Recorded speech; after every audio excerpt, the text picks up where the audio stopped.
Friday. We've made it to the end of the week, and we appreciate you starting your Friday afternoon and maybe ending your work week with us here on 580 Sports Talk on 580 WIBW, FM 104.9, online worldwide at 580WIBW.com, on YouTube at 580 Sports Talk, and on Facebook at WIBW News. However you are consuming the show today, we appreciate you being along for the ride. We are with you until 6:30 today. We'll have overtime for the first time in a while as we take you up to Royals baseball. Baseball's back, folks. It's back. There's a game right now. They're playing afternoon baseball on the north side of Chicago right now as we speak. No, they're not.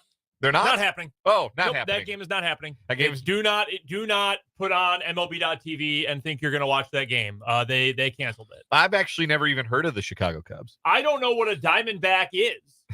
I wish I didn't. Baseball does return tonight, though, and the Kansas City Royals are in action against the Southsiders.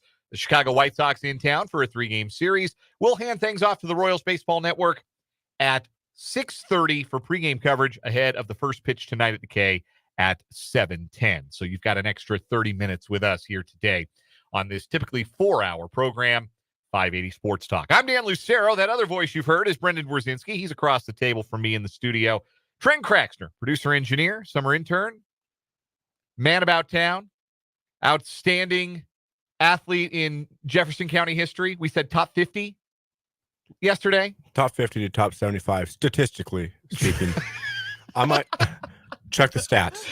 Stats don't lie. Top 50 statistically, top 10 in vibes. I saw a picture Trenton posted today on Twitter from his playing days at Valley Falls with had the flow going on. Okay. And I've shared before that during, I think it would have been your senior year, you were mentioned on this radio station at the state basketball tournament.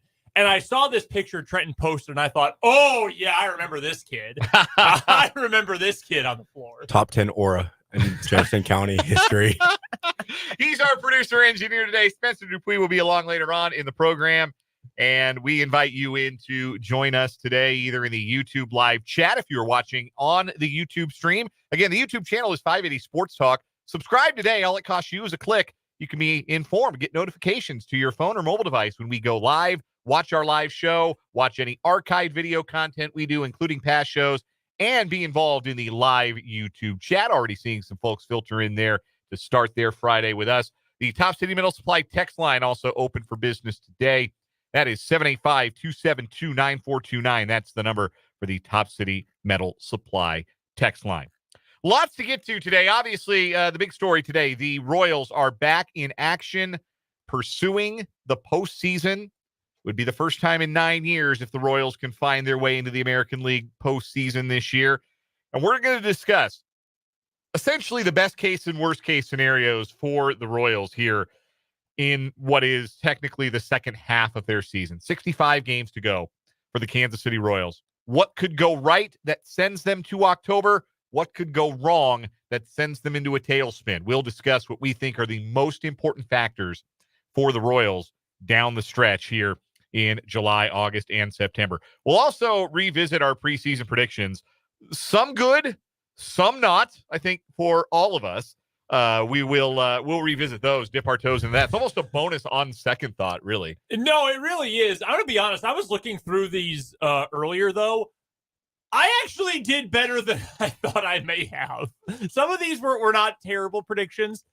Some were, but that's better than almost all of them being terrible, so I'll take it. I don't know that I've ever made worse award predictions in my life. Like MVP and Cy Young, half of my guys suffered season-ending injuries. So, whoops. It happens. Yeah, it'd be like that sometimes. That's why futures bets are sometimes not the wisest investment. So you did hit on just to preview now. You did say NL Rookie of the Year, Paul Skeens.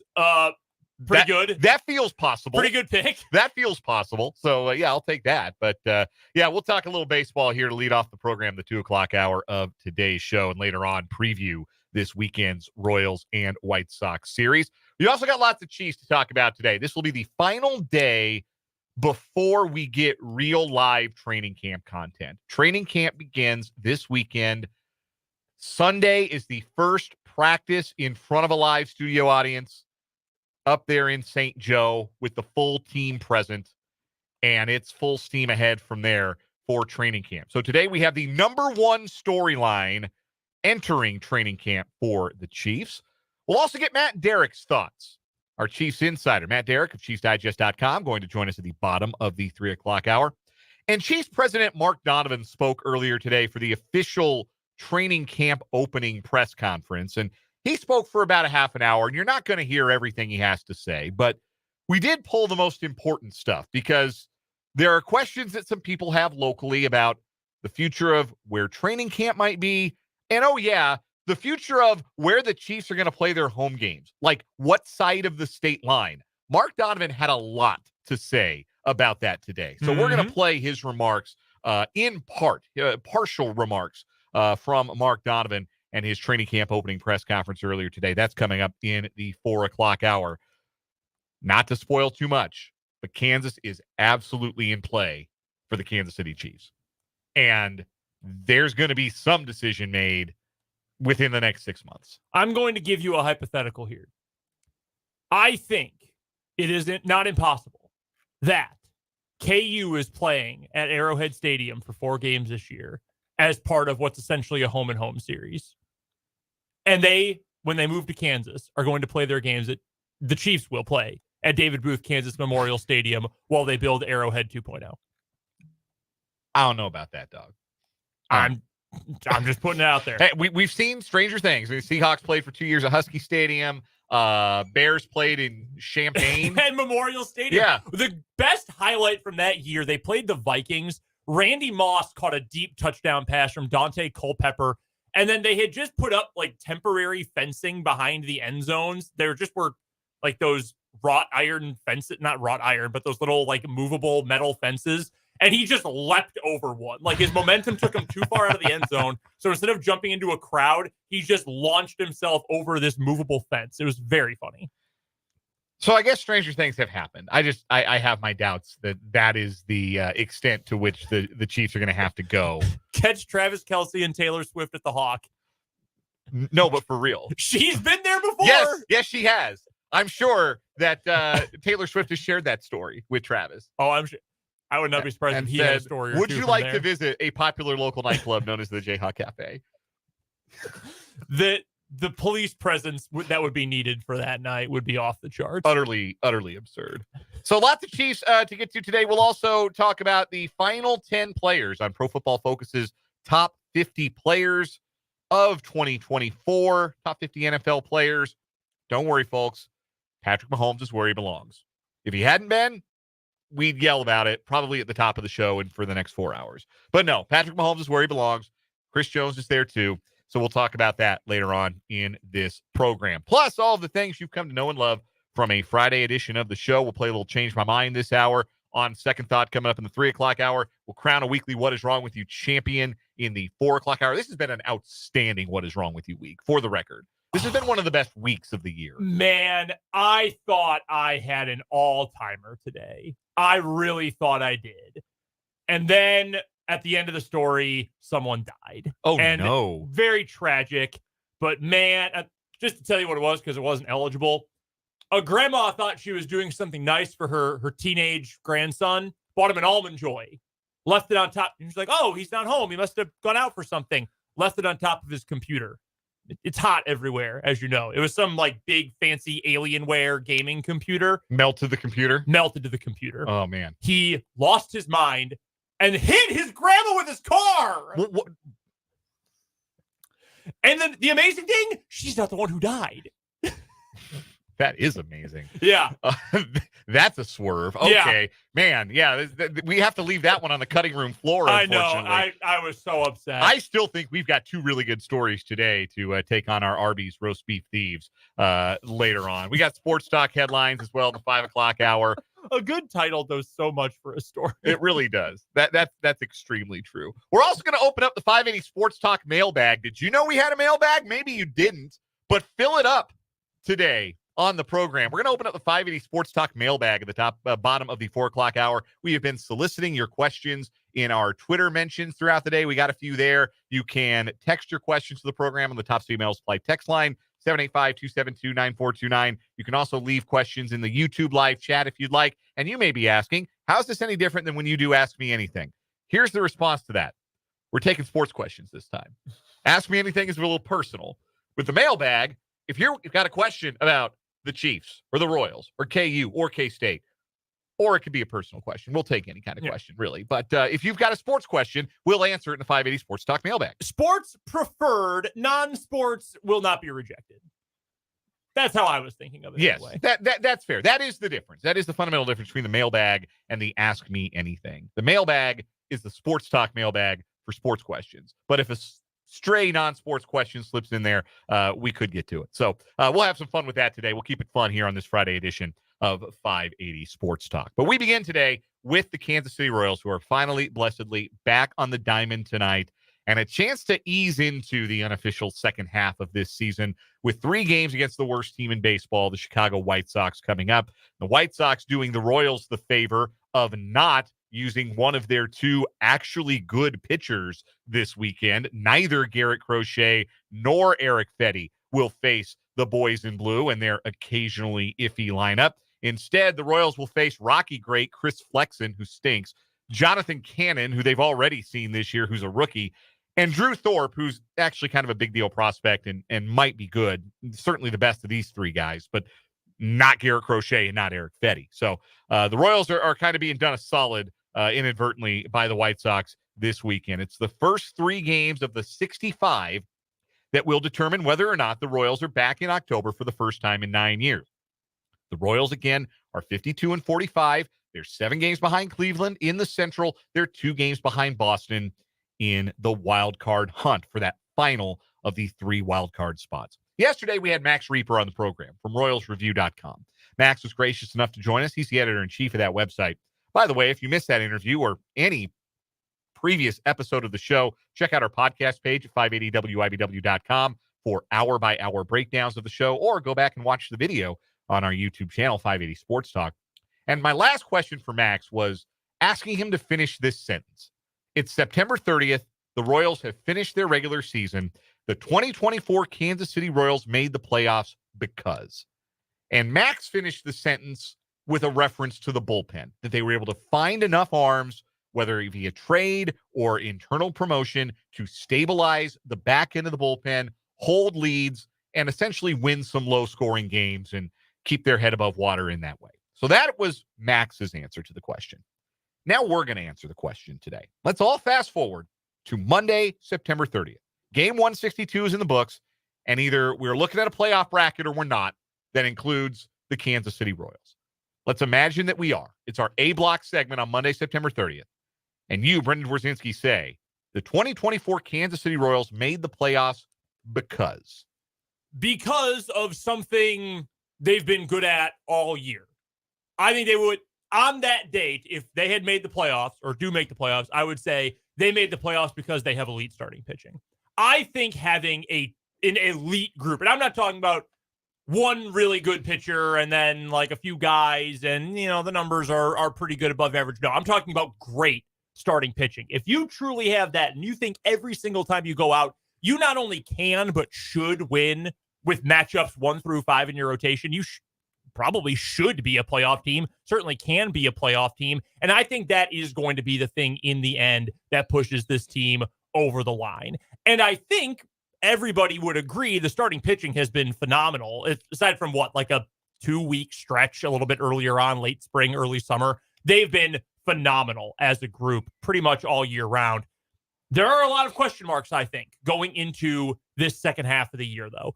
The guy I'm least worried about is Cole Reagans, frankly. Seth Lugo, can he hold up? I mean, he's been amazing, truly amazing. He probably should have gotten in the All-Star game way earlier than he did earlier this week. But can he hold up? We've talked about the innings crunch that he is facing this year. He's never gone over 146 innings. He's 19 away from that, and we're on July 19th. He pitches again coming up on Sunday. I'm very excited. I'm going to see him. Can he hold up? Brady Singer has awesome numbers. The back of the baseball card numbers are great. He's been awesome. The underlying metrics indicate maybe he's getting a little bit lucky. Maybe the guys who are behind him fielding have made him look better than he actually has been. Maybe there is some regression to the mean coming for Brady Singer at some point. Is he able to fight that off, improve on some of those things, and keep this level of performance going? Michael Wacha, not super worried about him, but he's also not, in terms of just talent, I don't think he's one of your three best guys. Yeah, he's the fourth starter, and he's pitched like a really good fourth starter. And I think Marsh is a similar case to Brady Singer, and Singer's numbers are far better than Marsh's. I also think Singer's a better pitcher than Alec Marsh is, but can he continue to buoy the back end of that rotation? And at the very least, when his spot comes up every fifth game, we're going to be in it. We might not go into the sixth inning leading 4-0 or 4-1, but we're going to be in every single one of those games that he's involved in. If they continue to get that first half caliber of starting pitching in the second half, frankly, I think they still have a very good chance of making the playoffs, even with all the consternation deserved about the bullpen and the offense, even more deserved. I think it's got to start with what you are the best at. And right now, I think this Royals team is the best at starting the games through 6 innings. Trenton Kraxner, you'll be back to school. Your summer internship will have ended by September 30th. So I'm going to we record everything we do here. If you're right and the Royals make the playoffs, we'll make sure your voice is heard on the September 30th edition of 580 Sports Talk. If the Kansas City Royals make the playoffs. Go ahead, finish that sentence. The Royals made the playoffs because the offense hit better on the road. They have a lot of big road games they got to play because they still got 4 in Cleveland. I know they still got one more series up in Minnesota. Yeah. They have to play at Atlanta. They got some good teams on the road. So you can win all your games at home or a majority of them, but if you don't win your road games, you're screwed. I mean, because Boston's like 13 games over on the road, and that's the team they're right behind right now. A team that's actually played better on the road than at home. So I think if the Royals make the playoffs, it's because the offense hits the ball as well as they do at home, and they're able to put up the runs and take the pressure off of those pitching guys that are probably going to be gassed towards the end of the run in the regular season.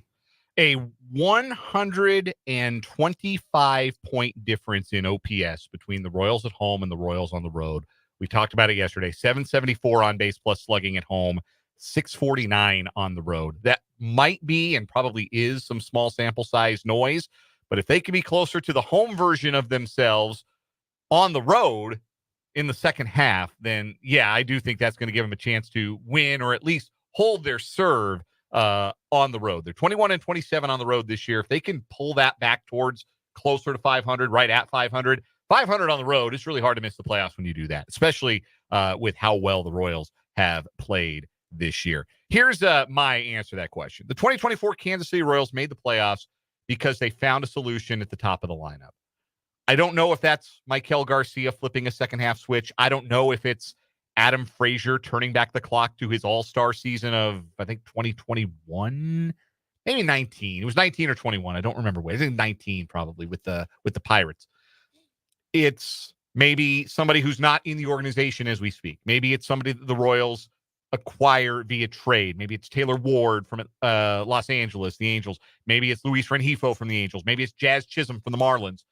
Somebody has to set the table for this lineup. The Royals 2, 3, 4, good as it gets. Royals 5 and 6, if Michael Massey and Hunter Renfroe continue to swing the bats that they've swung for the better part of this season, I think they'll be just fine. Heck, you can even throw Freddie Fermin in there. The more he's gotten to play, the more he's shown that last year wasn't a fluke and he's an above average offensive player. The lineup might be deep enough with what they've already got, but they have got to have somebody on base in front of Witt and Perez and Pasquantino to take a little bit of the pressure off of those guys to be good every single game. Somebody's got to set the table. Somebody's got to ignite this offense.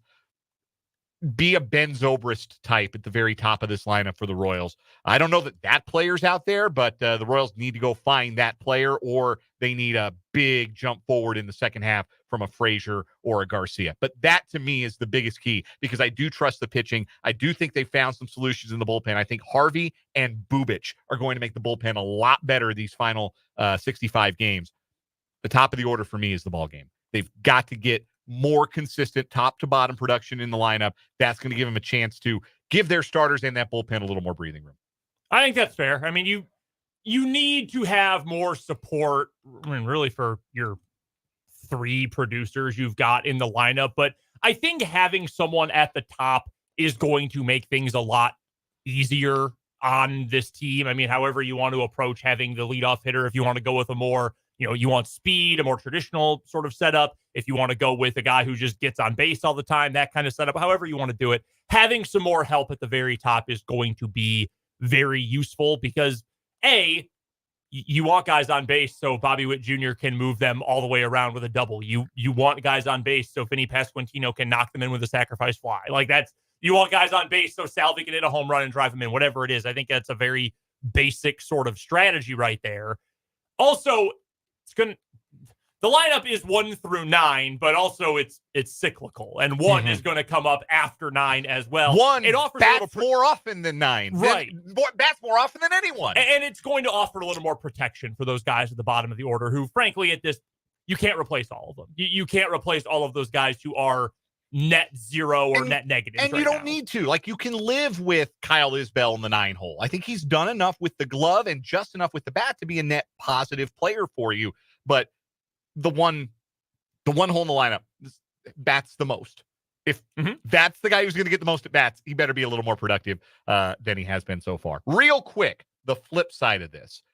If we're sitting here on September 30th and we're doing a postmortem, the 2024 Royals did not make the playoffs because the starters pooped out. I really think it's as simple as that. If Seth Lugo struggles in the second half as he approaches and probably zooms past a career high in innings pitched, it's going to be the same in all likelihood for Reagan's. Waka's going to get close, and he hadn't thrown this many innings in a long time. If those guys lose effectiveness, struggle to get deep into games in the second half, I think that's going to put undue strain on a bullpen that I do think will improve, but I don't think it's going to enter the game's elite or anything in the second half. And I think it's going to be too much stress on the bullpen if the starters don't hold up. Yeah, I mean, for me, it's probably just same thing. Because you've got limitations that you cannot fix wholesale in the lineup. Bullpen, I think, is a little bit easier to fix. There's just fewer guys you need to rely on day in, day out. So I would probably just say the inverse of what I said earlier is that you don't get elite starting pitching from all 5. Reagan's might still be great. Lugo, an IL stint from Seth Lugo, suddenly you go from Reagan's, Lugo, Singer as a really formidable top 3 on good days for Singer anyway, to that's a lot of Daniel Lynch. That's a lot more reliance on Alec Marsh to be really good and Michael Wacha to pitch like he's a whole lot younger. That is something that I think is a little bit scary for this team because even with one more bat, this is not a perfect order. You're not going to fix all of those things mid-season this year. So I think if you have any sort of pitching injury or anyone completely falls off, that's when things get a little more scary. Trenton, if the Royals do not make the playoffs, it will be because... I was going to say starting pitching, but I'll say something different. They don't get bounce backs in the second half from Michael Garcia and MJ Melendez when he comes back on the offensive side that you might be banking on. Yeah, I think those two guys I think are going to be in the lineup in some form or fashion. At least one of the two, because I don't think you could patch both holes in the lineup via the trademark. I don't think the Royals have enough chips to do that. So one of those two guys is going to be in the lineup just about every day. And they have to be better. Yeah. It's plain and simple. Some answers first from the YouTube chat. Royals make the playoffs if Joe calling his shot a little bit here says the rotation stayed healthy. Tommy Pham contributed in the leadoff spot, and the bullpen became nails. The Pham trade intrigues me because he does really seem like a deeply unpleasant person. Like no one likes him. Somebody who really isn't well liked. But then again, who did like him? His Diamondback teammates last year when he helped them go to the World Series. Mm-hmm. He's a guy who, when you're on a winning team and you need an edge, you need, for lack of a better term, an old school baseball term, you need a little red ass to your team. Tommy Pham's perfect. When you're a bad team, Tommy Pham's got to be just unlivable. Like, I really think it's situation dependent with him. And I think on a team pushing for the playoffs, Pham's attitude, demeanor, if it's prickly, it becomes a little easier to live with because maybe you need that burr in your saddle if you're the Royals. Mark in the YouTube live chat. 2 reasons they would make the playoffs. 1, a better leadoff man, and 2, the bullpen gets some help. We also have some answers from the Top Emails Fly text line from the 913. The Royals make the playoffs because they rarely got swept and split or won their major matchups. They've got 16 games against the 3 teams that are most pressingly ahead of them in the standings. They got 7 left against Cleveland. They got 6 left against Minnesota. They got 3 left at home against Boston. Those 16 games may be the ones that really tell the tale in the second half of this season. The flip side of that, why the Royals would not make the playoffs, from the same texture in the 913, the Royals didn't make the playoffs because they roiled. I mean, it has been 9 years. Yeah. I understand. We'll give the last word here to Christopher the Bard in the YouTube live chat with a poem, a limerick, if you will. The Snakes and the Cubs are okay. The White Sox are stinky all day. They must go 6-3 at the least, or you'll see they'll stay home on October's first day. Hey, that's real. I appreciate Christopher saying the Cubs are okay. That's a lot nicer than how I feel about them. It's a lot nicer than you were like 20 minutes ago. Yeah, no kidding. We're going to take our first break here at 580 Sports Talk. We'll get into our preseason predictions for the baseball season, see where things stand 97-odd games in to 2024. But first, a round of Change My Mind on the other side of this break from the Kansas Drive to Zero studio on 580 Sports Talk.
.235 on 580 Sports Talk from the Kansas Drive to Zero studio. Dan, Brendan, Trenton, the power trio with you for now.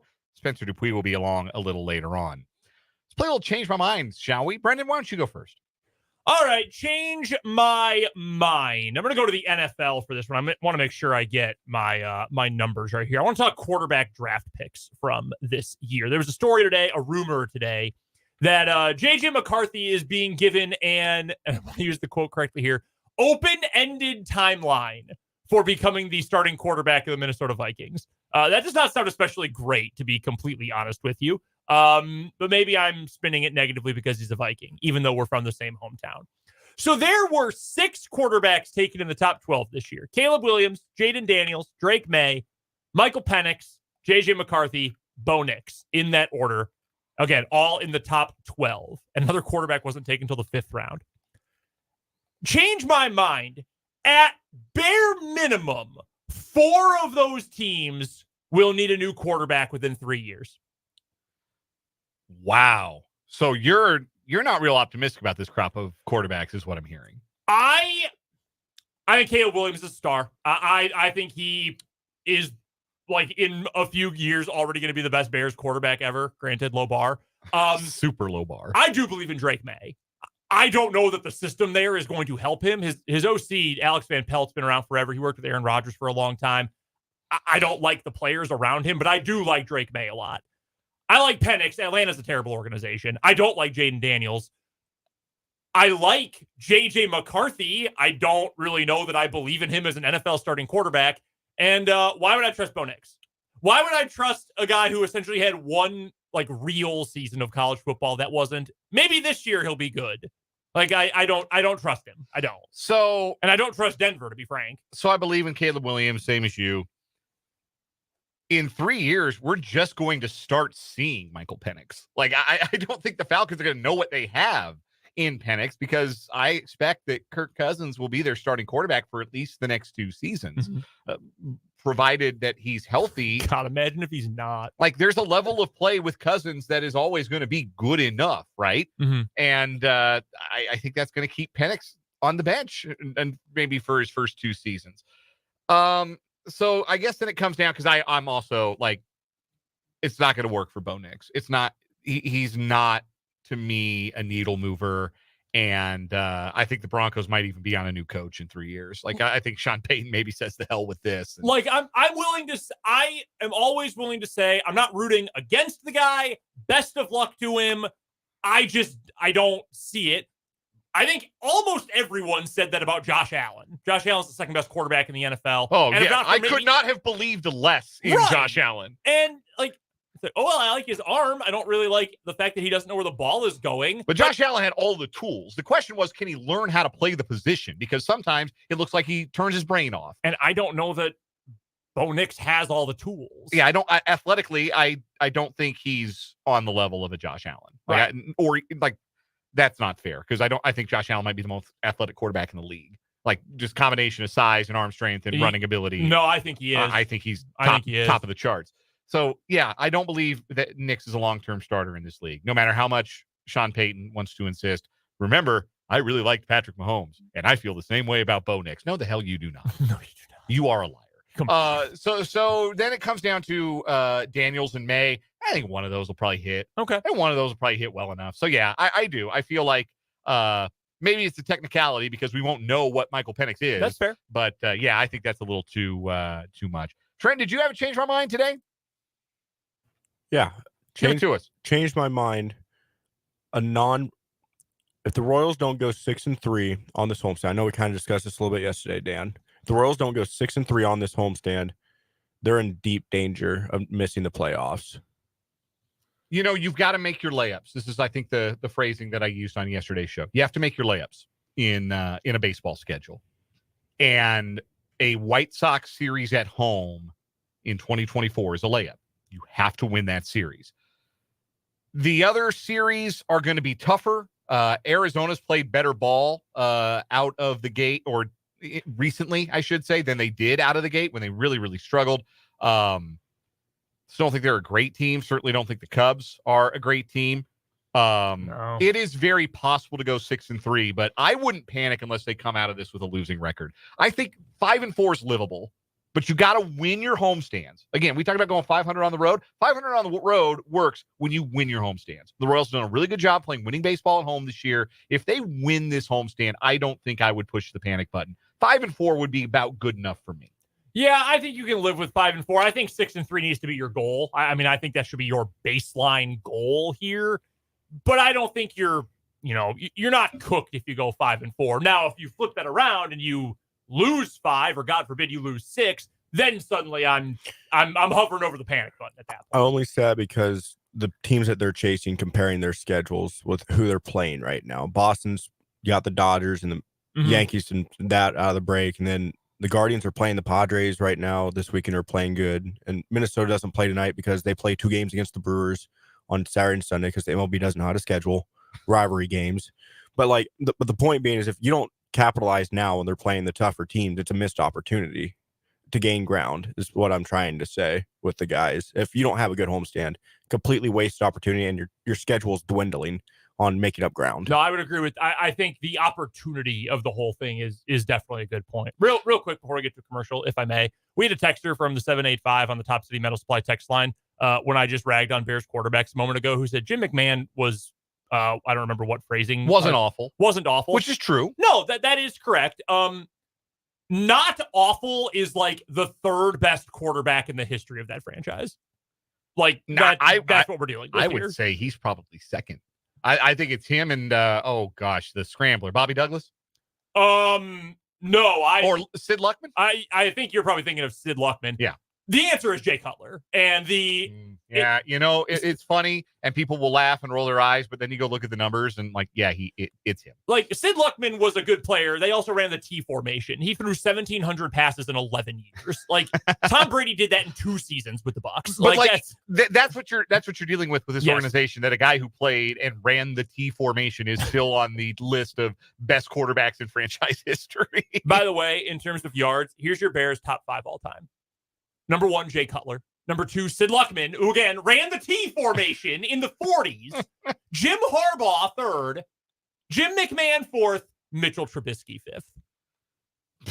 That's what we're talking about here. Okay. I would have lost a lot of money betting that Mitchell Trubisky wasn't in the top 5 all-time of Bears passing yards. He is 27 yards ahead of Eric Kramer. Imagine how many yards Trubisky would have thrown for if he knew he could use the other half of the field. Or if you knew anything about how to play quarterback other than throw. We'll take a break here on 580 Sports Talk. When we come back, revisiting our preseason Major League Baseball predictions. Some of them look good. Some of them look real funny in the light. We'll say which are which when we come back on 580 Sports Talk.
246 on 580 Sports Talk.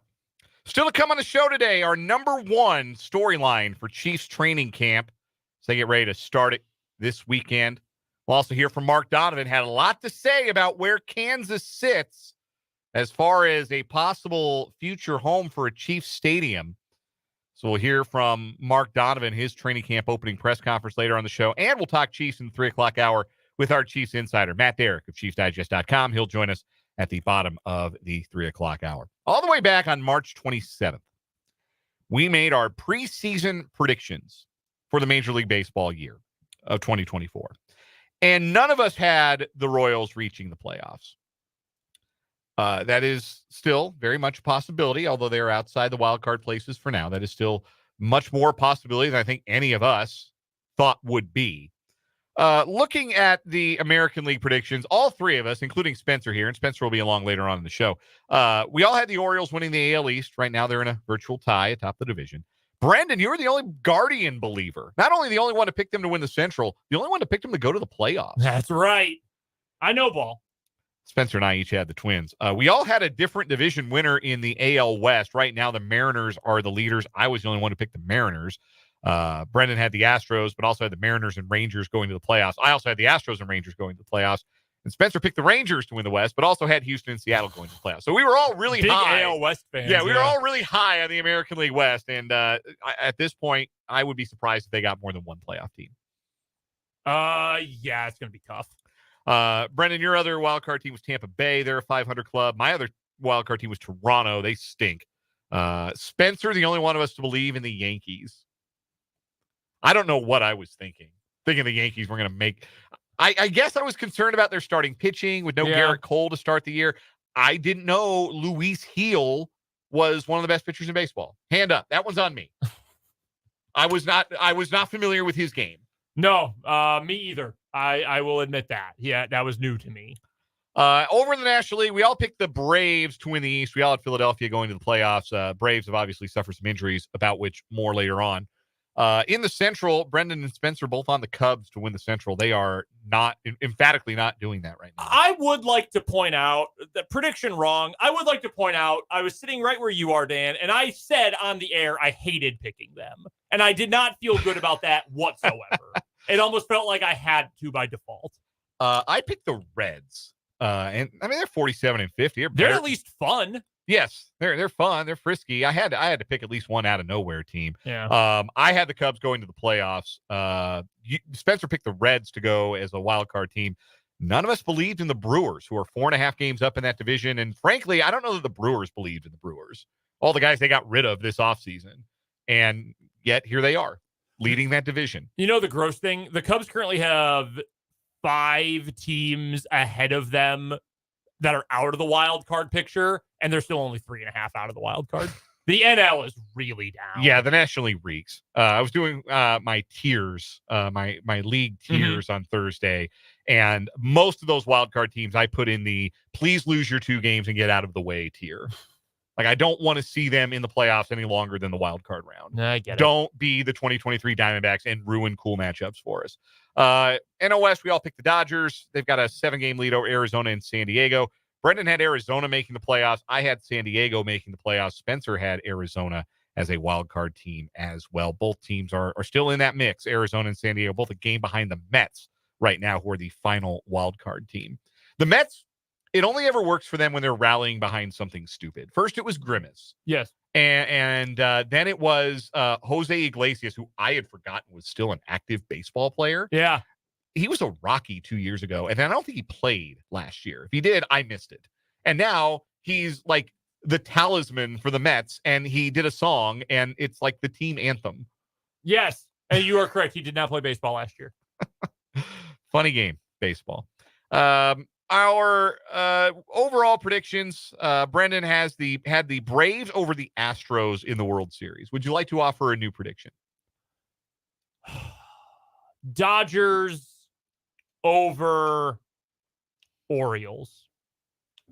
Dodgers over Orioles. Dodgers over Orioles. See, man, I don't know that either of those teams could quite have enough starting pitching. Although the trade deadline is coming up. Big 11 days coming up here. Yeah. I'm gonna go and change, and I'm gonna say it will be Philadelphia defeating the Yankees. I'm going rematch at 09, and I'll go with the Phillies over the Yankees. Originally, I had picked the Braves over the Orioles. Spencer had Baltimore over the Dodgers. Awards. Rookies of the Year. Brendan, you had Evan Carter of the Rangers in the American League. He's been hurt and wasn't great when he was playing. Yeah. Shota Imanaga of the Cubs, your NL Rookie of the Year. He made the All-Star team. He did. That has not been a bad pick. It doesn't. No. Because of who you picked for NL Rookie of the Year, it's probably not going to happen, but that was a pretty good pick. I did pick Paul Skeens. Yeah. I was on that. I also picked Wyatt Langford of the Rangers as the AL Rookie of the Year. He's really come on after a slow start. He started awful, and he got hurt. Mm-hmm. And since he's been back, he's been great. Yeah. He had that big grand slam against the Royals, and really since then, it's just been he's right up to about a league average bat. He got a chance to win that. In fact, he's right at league average. His OPS plus is right at 100. So he's been well above average, really, since returning from injury. Spencer picked Jackson Holiday of the Orioles as the AL Rookie of the Year. That doesn't look like that's happening. And Yoshinobu Yamamoto of the Dodgers, which was a good pick in the NL, but he's on the 60-day. All hurt. Yeah, that's not happening either. Cy Young picks. You had Logan Gilbert of the Mariners, Logan Webb of the Giants. Webb made the All-Star team. Both of them did. Yeah, Gilbert didn't pitch, but he made the team. Yeah. Gilbert certainly with an opportunity to still win that award. I had Kevin Gosman, my fellow Grandview High School alum of the Blue Jays. He's got an ERA in the mid-4s, so it ain't going to be him. I also had Spencer Strider in the National League. He no longer has an original UCL or the replacement one that I think he had put in earlier. Mm-hmm. So that's obviously not happening. Spencer had a different Mariner pitcher, Luis Castillo, and Tyler Glasnow, the Dodgers in the NL, which was a really good pick until he got hurt, which kind of a foregone conclusion with Tyler Glasnow. Seems to happen always with him. And our MVP picks for you, Brendan, they were Juan Soto of the Yankees, Freddie Freeman of the Dodgers. For me, it was Ronald Acuna Jr., who got hurt, and Julio Rodriguez, who hasn't hit at all. And Spencer also picked Soto, but picked a different Dodger, Mookie Betts. Right now, if you had to award them at midseason, who would be your Cy Young and MVP awards? Oh, God. I think it's pretty easy in the American League. It's for MVP. I think it's Judge. I think that's... Yeah. It's Judge. All right, I'm going to go with Judge and Ohtani for the MVPs. I think I'm going Scooble in the American League for my Cy Young. Okay. I think I'm going Scooble. NL? Man, I don't know about the NL. Thinking on it. I would go with... Yeah, it's not... Chris Sale, probably. Or, honestly, Skeens has a chance. I didn't want to say it because I didn't want to sound stupid. Yeah, he's got a chance. Sale's won 13 games. Like, Sale wins 20 games, he's going to win it. The other guy I thought about was Wheeler because Zach Wheeler's had a great year. Yeah, Wheeler for Philadelphia's had a really nice year. I don't trust Chris Sale has never won a Cy Young. He had 7 straight seasons finishing in the top 6 of Cy Young balloting. Yeah. And has never won a Cy Young. If he gets to 20 wins with a respectable ERA and striking out 11.5 guys per 9 like he is, I think they give it to him. Hall of Fame? I mean, I don't know what the Hall of Fame standards for pitchers are going to look like with the modern era of pitchers. I honestly have no idea. Like Greinke, Kershaw, Scherzer, Verlander, those guys are all getting in. I'm talking about the group after that. Like, I don't know what the standard looks like for them. For Sale, I think he'd have to have about 3 or 4 more good years. If he got up around like 180 wins and did win a Cy Young and maybe, led the league in strikeouts again, which he can't rule out with his stuff, he will have a case. He is the all-time leader in Major League Baseball history in strikeouts per 9. You could win a bar bet with that one. Yeah. I mean, he's been incredible. I would lean yes. The Hall of Fame is also kind of a joke now. Like they let Harold Baines in. Bud Selig's in. Yeah, the nominees, they don't matter. It's like, whose line is it anyway? Lots of Chiefs talk coming up at the 3 o'clock hour, starting with the #1 training camp storyline, and we'll talk to Matt Derrick from the Kansas Drive to Zero studio. You're listening to 580 Sports Talk.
Let's get it. Hour number 2, 580 Sports Talk, Friday edition on this July 19th, 2024 on 580 WIBW, FM 104.9, online at 580WIBW.com, and in living color on the video stream on Facebook at WIBW News and on our YouTube channel, 580 Sports Talk. The gang's all here for the rest of the program. I am Dan Lucero, Brendan Dworzinski, and Spencer Dupuis in the studio with me, and Trent Kraxner, producer-engineer, across the glass. We've got a big 3 o'clock hour to come. Lots of Chiefs talk to get to.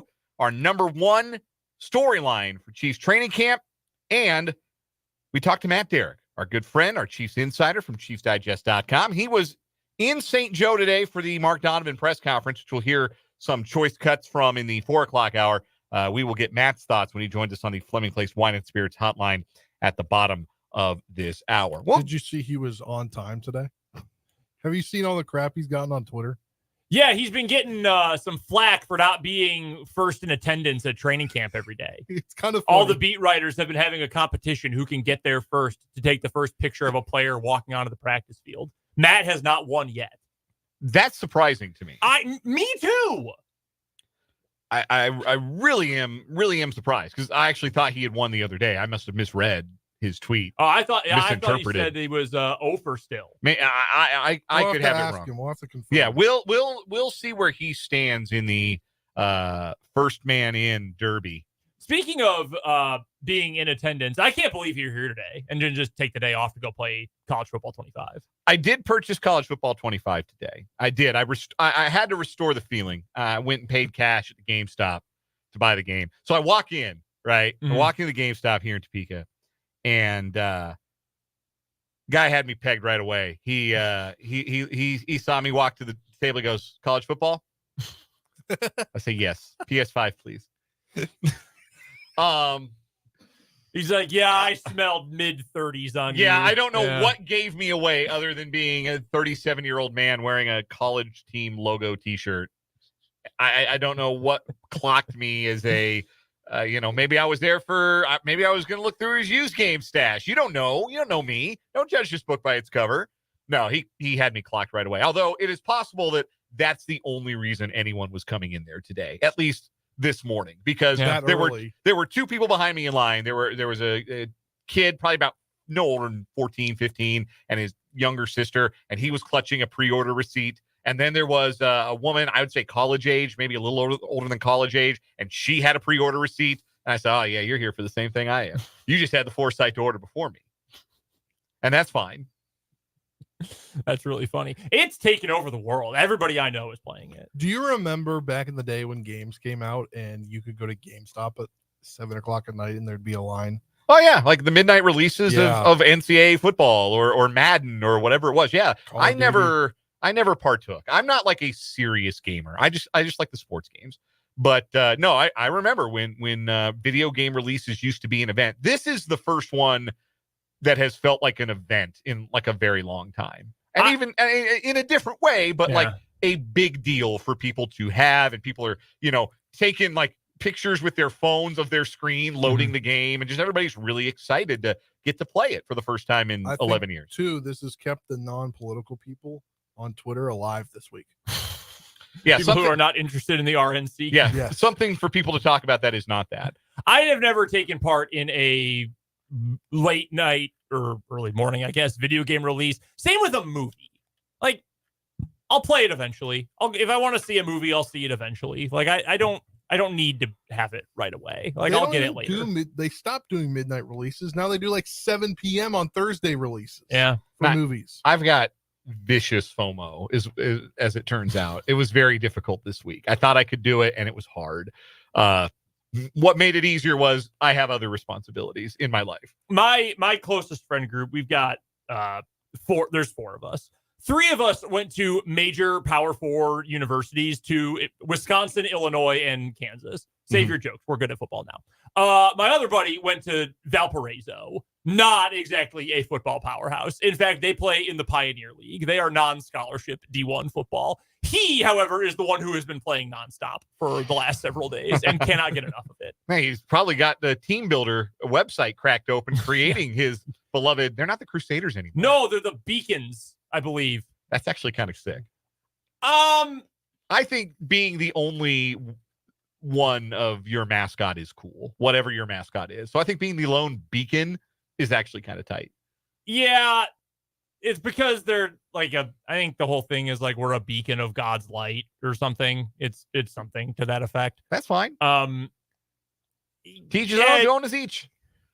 I don't know. I get that we're eliminating things like crusaders. We're trying not to associate with, horrible execution of large swaths of people in Europe in the medieval times, but your lighthouses. What is that? So two more things on this topic before we get to the Chiefs. Tyler in the YouTube live chat, and we welcome all of you into the YouTube live chat today. Great way to interact with the show on YouTube.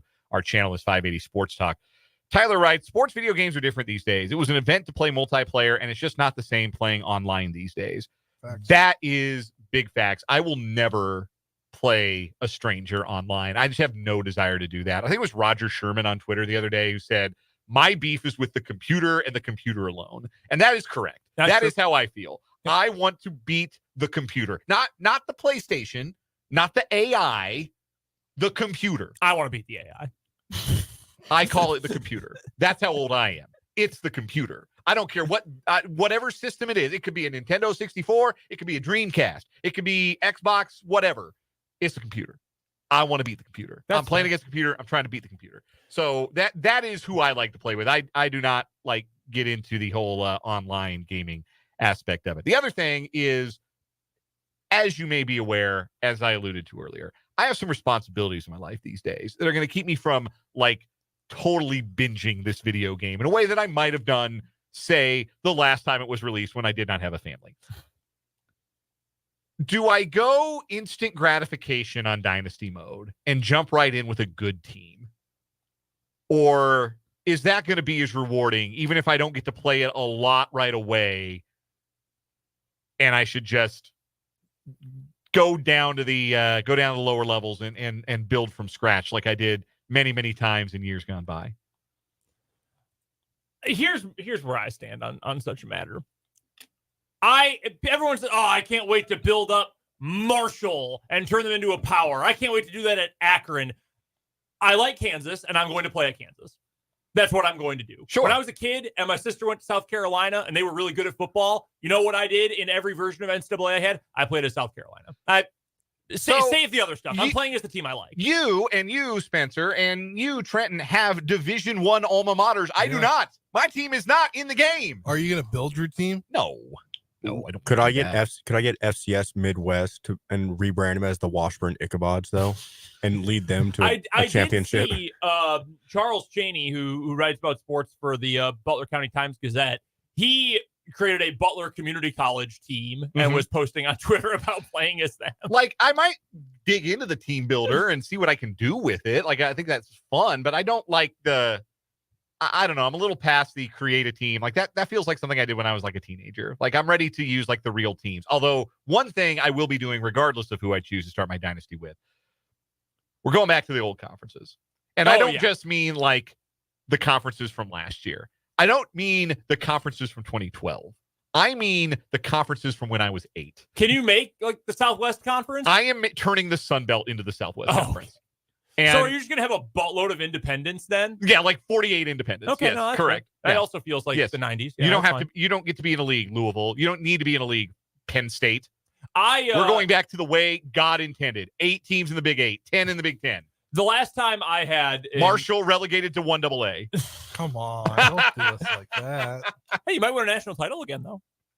Got that going for you. The last time I had I still play it, but an NCAA game that was relatively new. I went back to the 2010 or 2011 conference alignments, and I pro-rel. I every major conference is paired with a G5 conference, and then the winner of the lower conference moves up, and the loser of the better conference moves down. So Indiana has gone back and forth between the Big Ten and the MAC 4 years in a row. That sounds about right. Texas A&M finished 8th in the Sun Belt this past year. Ooh, so that's gotta hurt. They are floundering. Probably forever. They're gonna tear the third deck off of Kyle Field at that point. No, I did. The old video game, that was one of the last things I did playing that dynasty is I made the Big Eight again, and the American was the Big East, and That's about right. took it back, restored the feeling that way. Let's talk about some real football, shall we? Let's talk about the Kansas City Chiefs. Throughout this week, A little dismissive of my dynasty. hey, listen, It's real to me, damn it. look, those 85 young men need my leadership, and I'm going to give it to them at whichever school I choose. But that's for another day. That's for as soon as Asher goes to bed tonight. Real quick, have you seen the fake name generator in the game? Yes. Has spit out some wild names of recruits, like Bernie Sanders. Bernie Sanders, various people with the last name Cheeks. Jeff Epstein was one that went viral. I did There see was Jeff one- Epstein. The one with the last name Word. N-word. Yes, Yeah. there was. Oh. There was an N-word. Oh no, Not like yeah, that. right. Yeah, I saw Jesus Superstar. that's tremendous. That's really That good. seems intentional. Yes. Also, there's a lot of problems going on that they're patching. Of very course, soon. that's how video games are released these days. But it's very funny how I look at the glitches in NCAA and I'm like, that's funny. And then like the same things happen in Madden. I'm like, that's why that game's trash. I haven't bought it in years. It's the Gordon Ramsay joke or meme. Yes, Like, if there, you bleeping donkey. Yes, Yes. precisely. NCAA is my dear. Yes. Madden is you bleeping donkey. Correct. It was on Madden, the Kansas City Chiefs. And we've been talking about them throughout this week. We've ranked the top 5 storylines heading into training camp. And I've ranked them from 5 to 1 based on the impact I think they'll have on the 2024 season. Now, storyline number 5 was running back workload. Do they need a veteran running back 3, or will there be more snaps for Isaiah Pacheco? Storyline number 4 was, are the Chiefs going to be the quickest to adapt to the new kickoff rules? Storyline number 3 was the secondary shakeout. Who starts opposite Trent McDuffie, and how are the snaps divvied up? Storyline number 2 yesterday, who starts at left tackle? Storyline number 1, it's the most obvious one. It couldn't be anything else. The Chiefs' pursuit of history. The Kansas City Chiefs enter this season as the 9th team to try and win a 3rd consecutive Super Bowl. No team has ever done it before. For trivia's sake, for those who may not be aware off the top of their head, here's what happened to every other team that tried to three-peat in the history of the NFL in the Super Bowl era. The 1968 Packers actually had a losing record, one of only 2 teams to have a losing record the year after winning a 2nd straight Super Bowl. They had a good excuse. Vince Lombardi had left the sideline. Vince Lombardi was no longer their coach. Yeah. I forget the gentleman's name who took over for him. I just know he wasn't Vince Lombardi. They don't have any trophies nicknamed after him. No. So the 68 Packers, they were an aging team, and they did not have their legendary head coach, and they went 6-7-1. 1974 Dolphins were still really good, and they won back-to-back Super Bowls. They had the undefeated year. Then they went 12-2 and won another Super Bowl in 73. 74, they went 11-3 and kind of had a fluky loss in the divisional round, a game known as the Sea of Hands game. You guys familiar with that one? A late loss to the Raiders in the divisional round of the AFC playoffs. That's what happened to their three-peat try. 1976 Steelers were a little worse in the regular season than they had been the year before. They were 12-2 in 75. They went 10-4 in 76, got drilled by the Raiders in the AFC Championship game. That was the Raiders taking out a couple of years of frustration on the Steelers in the 76 AFC Championship game. The 1980 Steelers went 9-7 and missed the playoffs. They were starting to age. That was a team that was beginning to age out of the Bradshaw, Steel Curtain glory years, and they did not make the playoffs. One of only 3 teams on this list who did not make the playoffs. 1990 49ers were awesome. They went 14-2 after they had won the previous 2 Super Bowls, and they were probably going to win a 3rd in a row. But Joe Montana got hurt, and Roger Craig had a crucial fumble, and Matt Barr kicked a game-winning field goal late. They lost to the Giants in the NFC Championship game. That's probably the team that has gone the closest to doing what the Chiefs are trying to accomplish. 1994 Cowboys had to replace their head coach. Barry Switzer guided the Cowboys to a 12-4 record, but kind of like the 76 Steelers, they had kept beating the 49ers in the playoffs, and the 49ers took out their frustrations on them in 1994, beat them in the NFC Championship game. 1999 Broncos totally collapsed. Again, good excuses for this one. They're the only other team that had a losing record. They went 6-10. John Elway had retired. 4 games in, I think it was, Terrell Davis tore his ACL, and that was the end of that era of Broncos football. Most recently, you have the 2005 Patriots. They took a big step back from where they'd been the year before. They were 10-6, and they lost in the divisional round at Denver.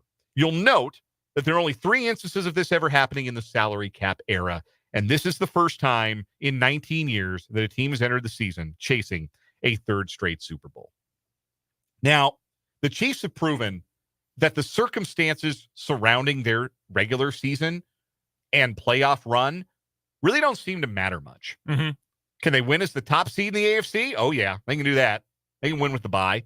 Can they win without the bye, having to go on the road in the divisional round and in the AFC Championship game? Yeah, they can do that too. So while it's nice to have the bye and it's nice to have home field, it's less necessary than being healthy and prepared when January rolls around. And speaking to that was our good friend Matt Verderam. I'm going to need my computer up for this one, Trenton. Matt Verderam on the program on Monday, when we asked him about, I opened the conversation by asking about Isaiah Pacheco because we were talking about him on Monday. Yep.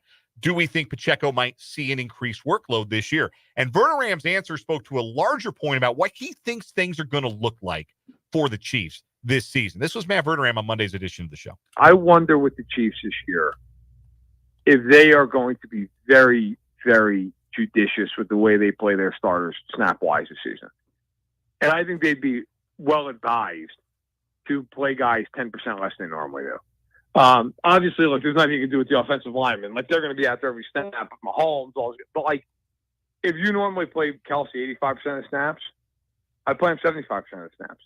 If Pacheco's out there 75%, I play him 65%. You know, I don't care if that means Clyde Edwards-Helaire is getting an extra dozen snaps a game. Fine. Hey, if I'm the Chiefs, this entire season is about one thing: go win the Super Bowl. It's not about beating, Cincinnati week 2 or beating X team week 9. It's about putting yourself in the best position possible to win. And I've spent a lot of this summer talking to guys, great players who tried to three-peat. And I'll have that story in SI in the magazine in August. But talked to multiple great players, some even in the Hall of Fame. And it was basically told, look, the hardest thing is just you play a lot more games than everybody else. Like, physically, you are worn down. And I think whether it's Pacheco or any other position on that team, if they can lighten the load, they really have to make an effort to do that.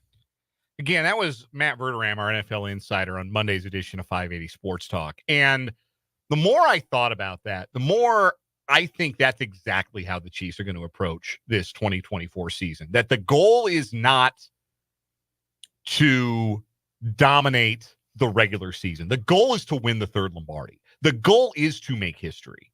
And anything that the Chiefs do from the start of training camp through preseason, through weeks 1 through 18 of the regular season, should be in service of winning the third Lombardi trophy. Even if that comes at the expense of the number 1 seed in the AFC and the first round bye or home field advantage, you've got to have your priorities right. The only priority that matters is that third Lombardi.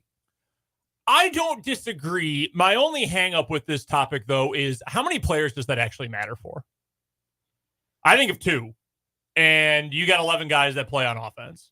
Like, I don't disagree with the gist of it, and I agree that if Travis Kelce is going to look like he did in this past postseason for several more years, as long as he plays a little bit less during the regular season, I'm all for it. If you want Isaiah Pacheco to be as nasty as can be and as healthy as can be with that violent running style going into the postseason, giving a few more snaps to Clyde Edwards-Helaire or Jerry and Ely or Carson Steele or whoever, fine, great. Like, do you need to rest Hollywood Brown? Do you need to rest Xavier Worthy? Like who else does that apply Chris to? Jones. Okay. It applies to Chris Jones, certainly. I think it may apply. I think you might see a little heavier rotation on defense in some spots. You might see slightly less of a snap workload for some of your front 7 guys. Like, I don't think you need to snap manage Trent McDuffie. I don't think you need to snap manage like Justin Reed, but Karlaftis? Like, because even then, like I think of doing this as a way to keep like stars and must-have players on the field, which I think is the understanding here. Right, but anytime you take stars off the field in a game that is a regular season game, those are worse reps when Jared Wiley's in the game than they are when Travis Kelce's in the game, or when Clyde Edwards-Helaire is in the game than when Isaiah Pacheco, or when it's Turk Wharton instead of Chris Jones on first and second down, or maybe for a whole series. But sure. I think you're willing to live with that. And if it costs you a game, you're willing to live with that. The goal is get to January in one piece and do whatever you've got to do to make sure you're in one piece in January. I guess my question is, how many guys are valuable enough to need that extra time? I mean, like Travis handful. Kelce, Isaiah Pacheco, Chris Jones, sure. Like, you're going to take Nick Bolton off the field, I guess. Like, sure. You rotate the linebackers enough anyway in situations where you've only got one on the field. And I you think rotate the linemen too a good bit, like the defensive linemen. Yeah, well, and even most of that group, like I think Karlaftis is a really good player. Who knows? Amenahu might fit into this because he's recovering from a major injury. You might just bring him along softly until the postseason, regardless, because of the injury situation. And for your hope for him is he just starts having a bigger impact when the postseason happens. Yeah, you don't even need to worry about that. But like in the defensive backfield, for example, you're probably not taking McDuffie off the field. And I agree with that because you know what happens if you've got someone worse out there? Cornerback is always the easiest position to pick on when you're watching film or watching a game because the mistakes are the most obvious. And if you're putting in, if Shamari Connor has to take more reps, I think Shamari Connor can be a really good player. You know who he's not? A top 3 cornerback in the NFL like Trent McDuffie is. Like you're going to leave him on the field. My whole point is I just don't know how widespread that would be. And maybe he doesn't need to be. I can only think of 3 players that would really matter for, though. So I don't know how much of an actual strategy it is, unless the Chiefs are saying those 3 players, Pacheco and especially Kelce and Jones, are so important. All that matters is resting those guys. And if that's the case, so be it. I just don't know how widely that applies to the roster. Last year, Chris Jones had 6 games where he played in excess of 80% of the snaps on defense. And some of that depends on how many snaps you play on defense. Like, they didn't play a lot of defensive snaps against the Broncos in week 6, but he played 88% of them. If you look at just a raw number of defensive snaps, he never played more than 56 defensive snaps. That was against Minnesota. That was only 78% of the defense. I say only, but that's 78% of the defensive snaps. So it doesn't qualify for what I'd said earlier, but still. Like, I don't know that he's going to have a lot of 50-snap games this year. And I don't know that Travis Kelce is going to have a lot of games where he exceeds 75% of the snaps this year. Number one, that might be good for Jared Wiley to get him some time with Patrick Mahomes if what you see from him in training camp suggests he's your tight end of the future. But I just think that the way you approach the regular season, the way you approach certain games, schematically the way you approach some games, I think all of it is tied to, we want to make sure that we're at ramming speed in January with everybody healthy and with plenty of wrinkles we haven't revealed yet. And we're our best selves when the first round of the playoffs rolls around, because it'd be great to win the AFC West again. And the Chiefs might end up doing that by default, because I don't know who's going to seriously mount a challenge to them. Like, the Chiefs could barely lift a pinky and go 5-1 in the division this year. Let's be real honest about that. It is something of a risk, and how much of a risk probably depends on what your job with the Kansas City Chiefs is. But it's a little, counter to the common school of thought to say, we just gave Chris Jones the biggest contract for a defensive tackle in history, or among any active player, second biggest in history, and we actually want to play him less. Well, you didn't give him all that money to play 88% of the snaps against the Denver Broncos. Yeah. You gave him that money to play 85% of the snaps against, Baltimore week 1, Cleveland, Cincinnati week 2, and then to play in the playoffs and in the Super Bowl. For sure. I'm not saying it's bad. I'm just saying it is certainly counter to what you would normally think of when you give out $158.8 million to say, we're giving you all this money, work less. Yeah. Again, not bad. It's just different. But the Chiefs are also just different. They've got a real chance to do this, because you go back and you look at those other 8 teams that had a chance to three-peat. Only the Patriots, Patriots in 05, Cowboys in 94, 49ers in 90, and the Steelers in 76 had like one of the best quarterbacks in the game in his prime. And none of those guys at that stage in their career was as good as Patrick Mahomes is at this stage in his career. That was kind of late stage Montana. He dealt with some injuries and he got hurt in the NFC Championship game. You could argue that, I guess, if you wanted, but Mahomes is such a gigantic factor in the Chiefs being able to do what they want to do. Because, again, that's why you can say the regular season only matters but so much. Because we can go 11-6, and we can be the 5 seed or the 4 seed, and we're not scared of going on the road. We're not scared of anybody in this conference. Mm-hmm. We're not scared of how we match up with anybody. We got 15. Come and get us. That's the attitude. That's got to be the attitude for the Chiefs. We're the 2-time champs. We've got the best player in the world. Come get us. That is the biggest storyline heading into this Chiefs training camp. We're going to talk more Chiefs with Matt Derrick in just a bit. But first, a game of On Second Thought when we return from the Kansas Drive to Zero studio on 580 Sports Talk.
Quick round of On Second Thought here on 580 Sports Talk. For me, on second thought, I thought I could make it to Friday without playing the college football 25 and not have the FOMO. And man, I'm like, I got the shakes, like I got the tremors, like I need to pick up the sticks so bad. I'm missing out. I'm really excited to play tonight when Asher goes to bed.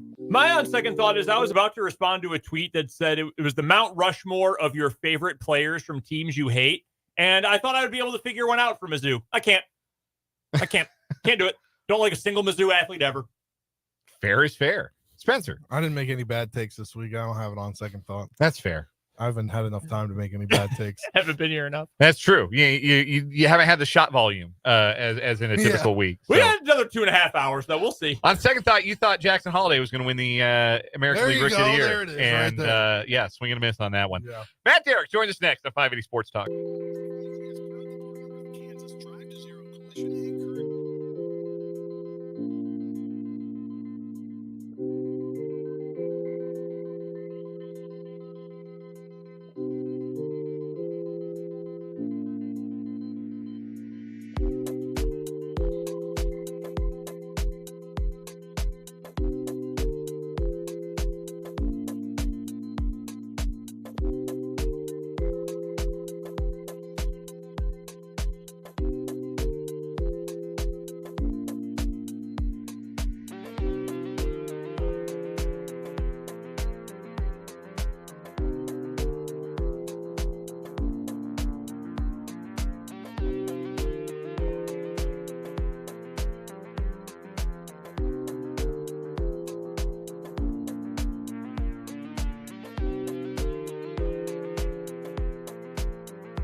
In a moment, we'll speak with Matt Derrick, our Chiefs insider from ChiefsDigest.com. We are out to Matt. He'll join us. He's might be on his way home from St. Joe if he hasn't gotten on the road already. Matt Derrick covering the start of Chiefs training camp, Veteran Report Day, and, of course, the first practices this weekend out at Missouri Western. We're going to get Matt's take on what he's heard so far and what he's seen and what he expects to see as training camp gets underway next week. We're going to hear from Mark Donovan a little bit later on as well. We'll hear from him at the top of the 4 o'clock hour, Chiefs president. I would like to quickly address something that he said. Sure. He was talking about uniforms and the high bar it would take to have alternate uniforms for the Chiefs going forward. I saw some people talking on Twitter yesterday, and someone posted, I can't believe you guys don't like the all-red uniforms. And some people said, I just like the all-whites better. Here's a take for you. All one-color uniforms stink. All of them. The all-white, so boring. You could... Cool. Nice. You have the coolest design trend of 2015. Awesome. Boring. All red. Looks like you're wearing pajama pants. Merry Christmas. Like you're waking up to go open presents. They stink. Wear your normal uniforms and stick with it. White on white works if you've got like a real vivid color set that you've got like striping or piping. The Bengals. You can pull off a white on white. Actually, I hate the Bengals white on white. I like their icy white on white. I hate them. I hate the white. I hate the white helmet. I hate those. I think it's boring. I'm going to be blunt with you. If the Green Bay Packers, one of the most traditional and conservative in terms of design teams in all of sports, is like, oh, maybe we should venture into all white uniforms. It has so far jumped the shark. It's not worth doing. I'm out on all white. I'm out on all one color. Like the Ravens. They would say, oh, I love the Ravens all black. I love the Saints all black. No, those stink too. Wear colors. I don't like color on color. I think color on color is way worse than white on white. Looks like pajamas. Yes. In all instances. I don't think there's ever been a color on color that looked good. It's like, oh, nice. Did you have fun taking your matching Christmas pajama pictures with your parents earlier before you came to the game? The reason all the Major League Baseball City Connects look so stupid, except for the ones that don't have color on color. Yes. Like, and the smart teams have ditched the like the Orioles had black on black, and now they wear their black tops with white pants, and they actually look like a good uniform. The Rockies had green pants with theirs. It looked terrible. Now they wear white pants. They look like a baseball team and not a slow pitch softball team. There have been a number of NFL teams who have announced alternates or throwback uniform. The Broncos are going to do throwbacks this year with the old light blue and the orange crush orange. The Jaguars just this week, they're going to go back to their 90s uniforms for a game or two this year. They're calling them the Prowler uniforms because they've got the full body Jaguar. Those were good. Just make those the regulars and go back to it. The Dolphins. No team needs to go back to their old uniforms than the Dolphins. Not because the new ones are bad. The old ones are just so much better. This has been uniform talk. No, I think uniforms were better.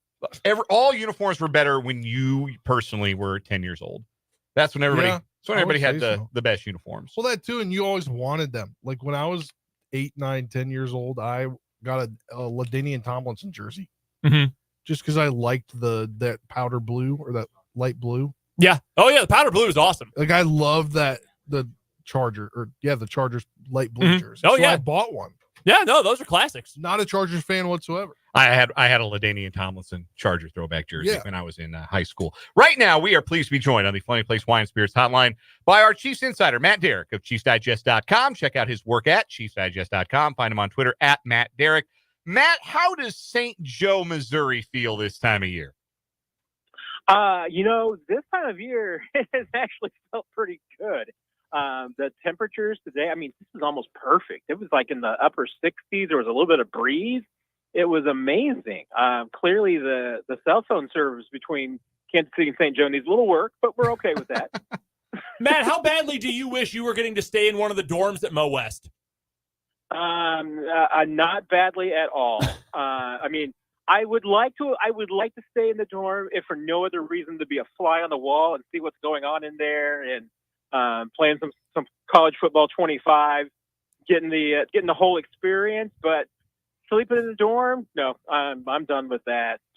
I don't need that anymore in my life. Yeah, I feel that. Matt, what is your first impression of what you've gotten to see as the rookies and QBs have reported to camp and started getting a sweat in? Yeah, I mean, there's only so much you can tell, obviously, from this. And one of the things you can just see if does anybody look lost? And I don't think you saw that. Today's practice wasn't the sharpest thing I've ever seen. The veterans are all gone today, so it's just the rookies. And I think there might have been, a little, hey, we'd kind of be wherever the veterans are right now kind of mentality. It wasn't the most crisp thing I've ever seen, but getting Xavier Worthy on the field so you can get eyes on him obviously was the biggest part of the last couple of days. And I think he looks good. I mean, I don't think he's going 100% yet. He's got that wrap on his hamstring, and it looked pretty significant wrap on Wednesday. He kind of had the long pants on Thursday and Friday, so kind of concealed it a little bit. But it certainly looked like it was wrapped significantly the first day. So I wouldn't be surprised if they've asked him just to back things off a little bit and not go a full go. He said that, hey, he's as good as he can be right now, but it is getting better, day by day. I'm still not sure that we've seen him fully unleashed yet, and that's what I'm kind of looking forward to. Let's see if it happens, Sunday when the veterans arrive or next Friday when the pads come on. But that's what I'm kind of wanting to see is just what's Worthy going to look like when he's on the field with Hollywood and Rasheed and Travis Kelce. Having gotten to hear from some of these rookies, what stands out about what you've heard from them or what they've had to say about their experience so far? Has there been maybe a common theme with this rookie class that you've maybe noticed? Yeah, I mean, I think if there's any one thing, I think that by and large, they all seem like a pretty good group of kids. You can tell that I think that there's a lot of maturity in this group. When we were talking to Jaden Hicks the other day, I would have thought this guy was a 6-year veteran. I mean, the way he talks about the game and as just comfortable as he seems to be, and even top guys. I think have been the same way. Jared Wiley, I think, has also been really comfortable. There's nobody in this group, and Hunter Norzad too. I'll throw him in there. Nobody in this group seems like they're deer in the headlights. They seem very comfortable with their setting. They seem to be They seem to be anybody that's behind. You're not hearing any stories behind the scenes of this guy's just not getting it yet or anything. It seems. I think that's the one consistent thing. The one thing I will say that I am definitely hearing from behind the scenes is that by and large, this rookie class, this rookie group is. They feel like as far as off the field, one of the best they've ever had. Everybody seems to get along really well. They all fit into the locker room. The chemistry has been good. It doesn't seem like there's anybody that's a super diva or anything that's going to be causing problems. We're chatting with Matt Derrick, our Chiefs insider from ChiefsDigest.com. He joins us every Friday at this time here on 580 Sports Talk via the Fleming Place Wine and Spirits hotline. Go check out all of his great coverage of training camp and the Chiefs in general at ChiefsDigest.com. Speaking of Jaden Hicks, Matt, what is his role going to be with this team? Is he just a safety? Is he going to do some slot work? We know Shamari Connor is going to kind of mix up his roles. What do you think the role is going to be for Jaden Hicks as a rookie? Yeah, it's a good question because I do think that they're going to sprinkle him in a lot of different places. But I think what you're probably going to see him be, I would think that the predominant role, unless there's injuries, best way I could probably describe it would be like a dime linebacker. I think that's where he fits best right now. Somebody that can absolutely play on the back end. I still think that, hey, if they're going to have anybody in the slot from a safety standpoint, it's going to be Shamari Connor.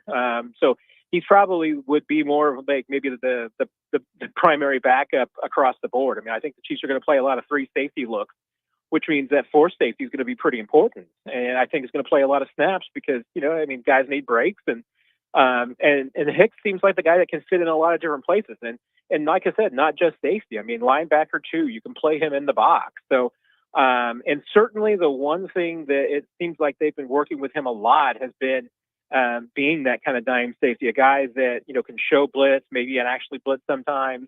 But they've been working with him a lot about his moves and trying to disguise, how he lines up so that he kind of understands, his role. And as far as, how do you present a look to the quarterback where quarterback doesn't really know what you're going to do, and you kind of hide that if you're going to blitz, make him think that you're dropping back and vice versa. they've been working with him a lot on those kind of things. And I think that's a testament to the fact that they feel like the rest of his game he's got down, that he's a sure-handed tackler, that they feel like that he can play the pass, that his skill set is fairly well developed. But they just, they're already working with him on just refining a few things that can make him even better.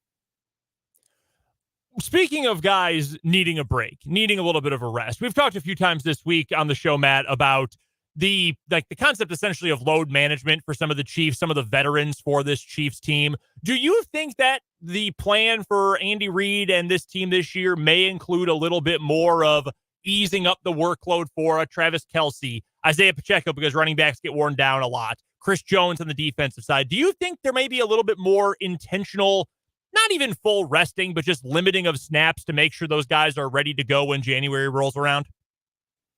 Yeah, I mean, I think it's definitely true for, some of those positions, just period. I mean, I think you see with the running back, I mean, the Chiefs obviously have gotten away from, they realize they don't have Kareem Hunt. They don't have a Jamal Charles. I mean, and that's not a knock against Isaiah Pacheco or any of the other guys. It's just a reality of the NFL these days that, the running back position, it almost needs to be by a committee no matter what you got. There's only maybe a couple of unicorns in the league that are guys that can give you 300 plus and still be fresh. And maybe there's not even that many. Maybe even the guys that are getting 300 touches plus shouldn't be.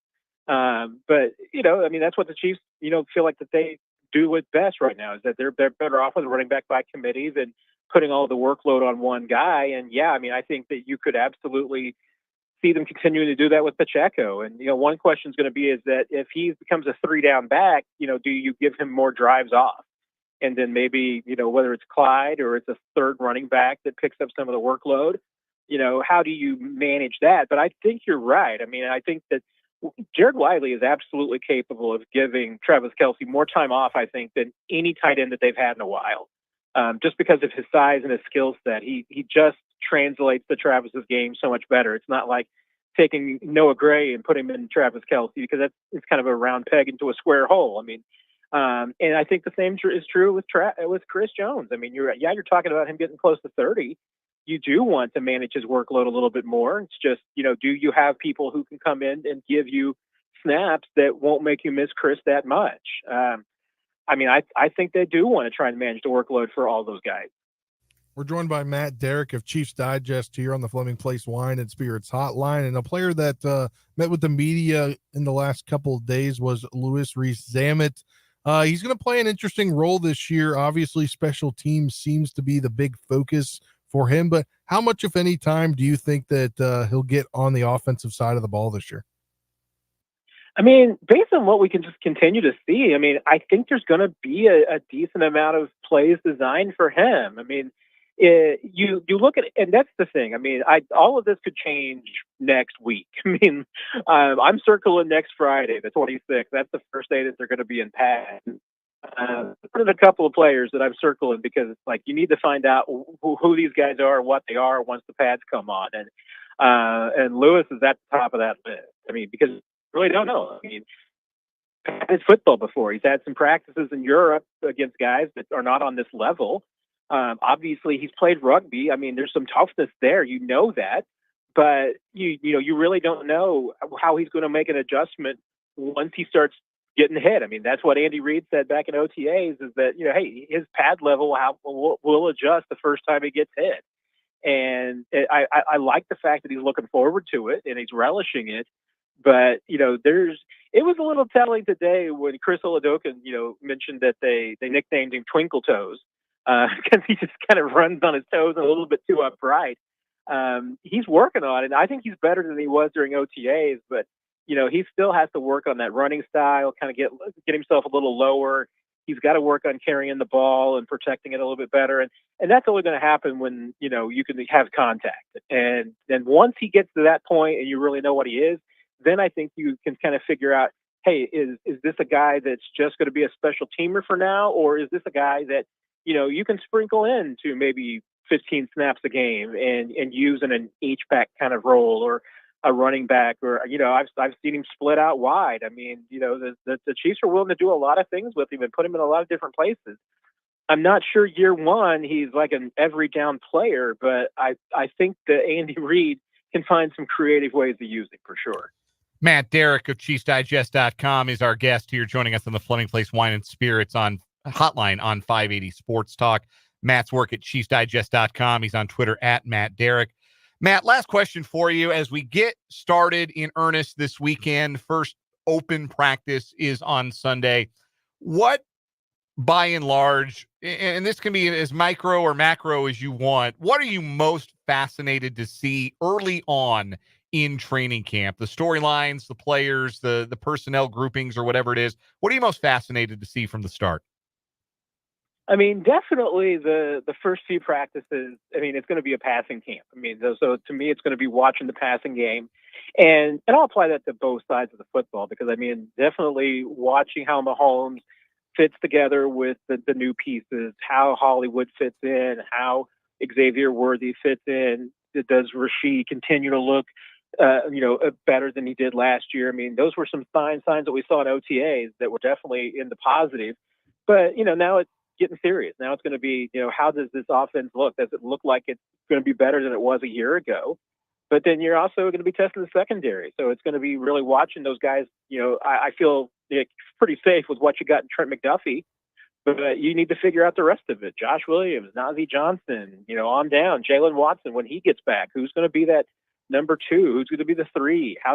Can Shamari Carter continue to grow and handle that role that they're going to give him, because it's going to be a pretty large role? And how's Brian Cook come back from the injury? You'll figure that out. And then, then for me, it's once the pads come on, then it's like, okay, let's find out about Luis Rees-Zammit. Let's see how Kingsley's doing. Kingsley Suamadi at left tackle. It kind of brings up a different set of questions because we still have some guys that, we haven't seen play that kind of football yet. And you learn a lot about them when the pads come on. Matt Derrick covers the Kansas City Chiefs for ChiefsDigest.com. He'll have lots of essential work there as training camp gets rolling, and you can catch him Fridays at this time on 580 Sports Talk. He is our Chiefs insider. Matt, it is always a delight to talk to you. Enjoy that trip up to St. Joe's as the pads start to pop in, and we will talk to you again next Friday. Sounds good. I appreciate it, Dan. Take care, everybody. That is Matt Derrick. That's going to do it for this 3 o'clock hour of 580 Sports Talk. Coming in the 4 o'clock hour, we'll hear from Chiefs team president Mark Donovan, and we're going to open up the 580 Sports Talk mailbag for the first time. Plus, we crown a weekly champion and what is wrong with you. All that coming from the Kansas Drive to Zero studios on 580 Sports Talk.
Let's get it.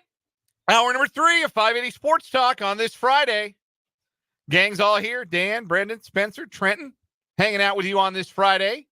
Hope you are having a great day. We appreciate you spending some of it with us here on 580 WIBW, FM 104.9, online at 580WIBW.com, or the live video look at the Kansas Drive to Zero studio on our YouTube channel, 580 Sports Talk, and on Facebook at WIBW News. We are with you until 6:30 tonight. I'm going to take you the normal 4 hours, and then we'll take you an extra 30 minutes, a little overtime, and we'll leave you in the hands of the Royals Baseball Network. They're back to action tonight, the boys in blue, after the All-Star break. 7:10 first pitch at Kauffman Stadium tonight. Royals open a 3-game series against the White Sox. We'll talk a little bit more about that series later on in the show. Coming up this hour, we'll crown a weekly champion on What Is Wrong With You. We will also open up, for the first time ever, the 580 Sports Talk Mailbag. We are soliciting your questions. Sports preferred, non-sports welcomed. But we are soliciting your questions to the 580 Sports Talk Mailbag. There are plenty of ways you can get them to us. You can send us a tweet, 580 Sports Talk on Twitter. You can leave them in the YouTube live chat if you're watching along on YouTube or Facebook. You can also text them to the Top City Metal Supply text line.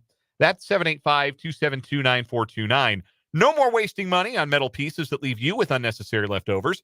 Top City Metal Supply will cut exact lengths of aluminum, steel, and stainless steel tailored to your project's specifications. Start optimizing your budget with Top City Metal Supply on South Topeka Boulevard, just north of Forbes Field. Again, the Top City Metal Supply text line is 785-272-9429. We are eager to answer your questions coming up in the mailbag segment. First time we've done it, we're giving it a shot. We'll get to as many questions as we can, as many questions as you can get us here this hour.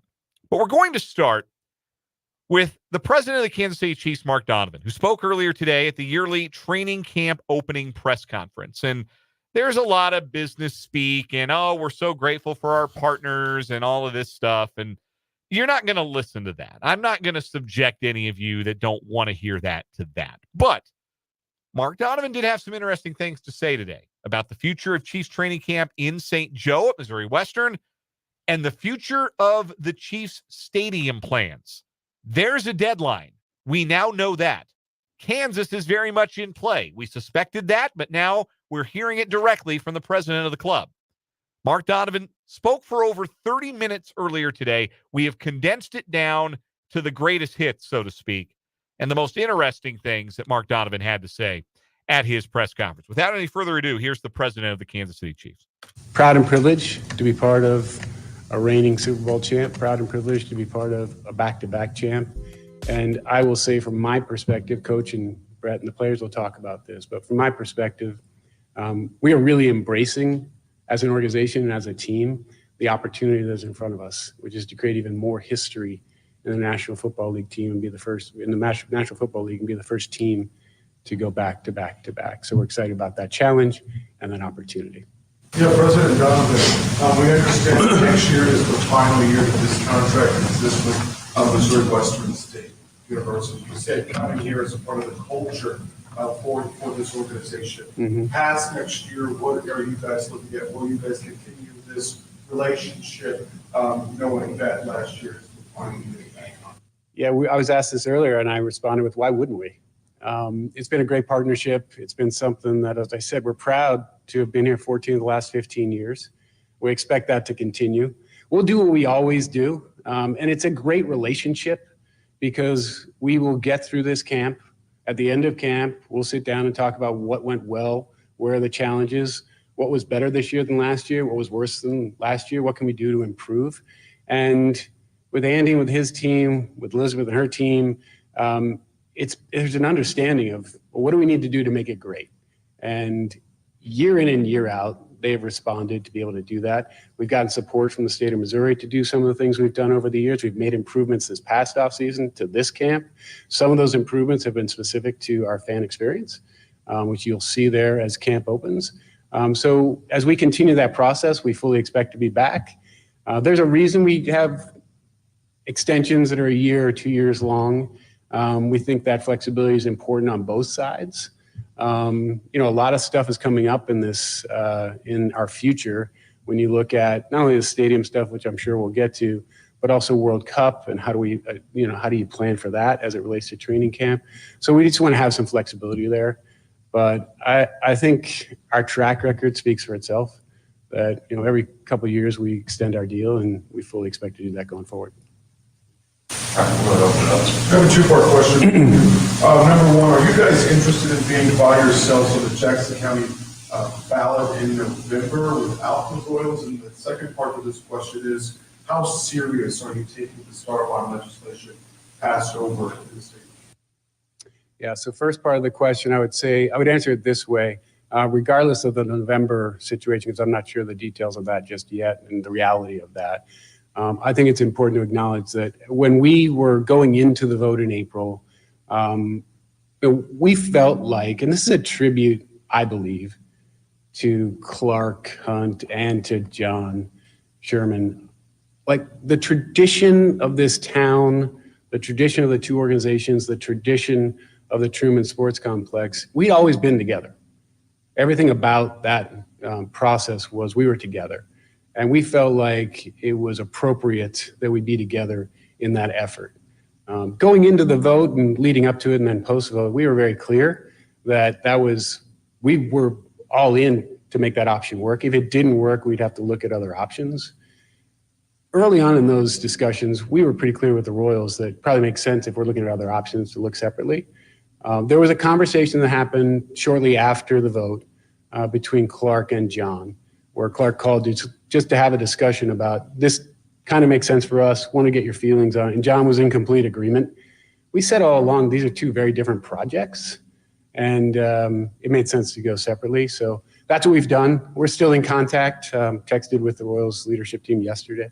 So we're still in contact, but we are jointly in agreement that it makes sense to go separate.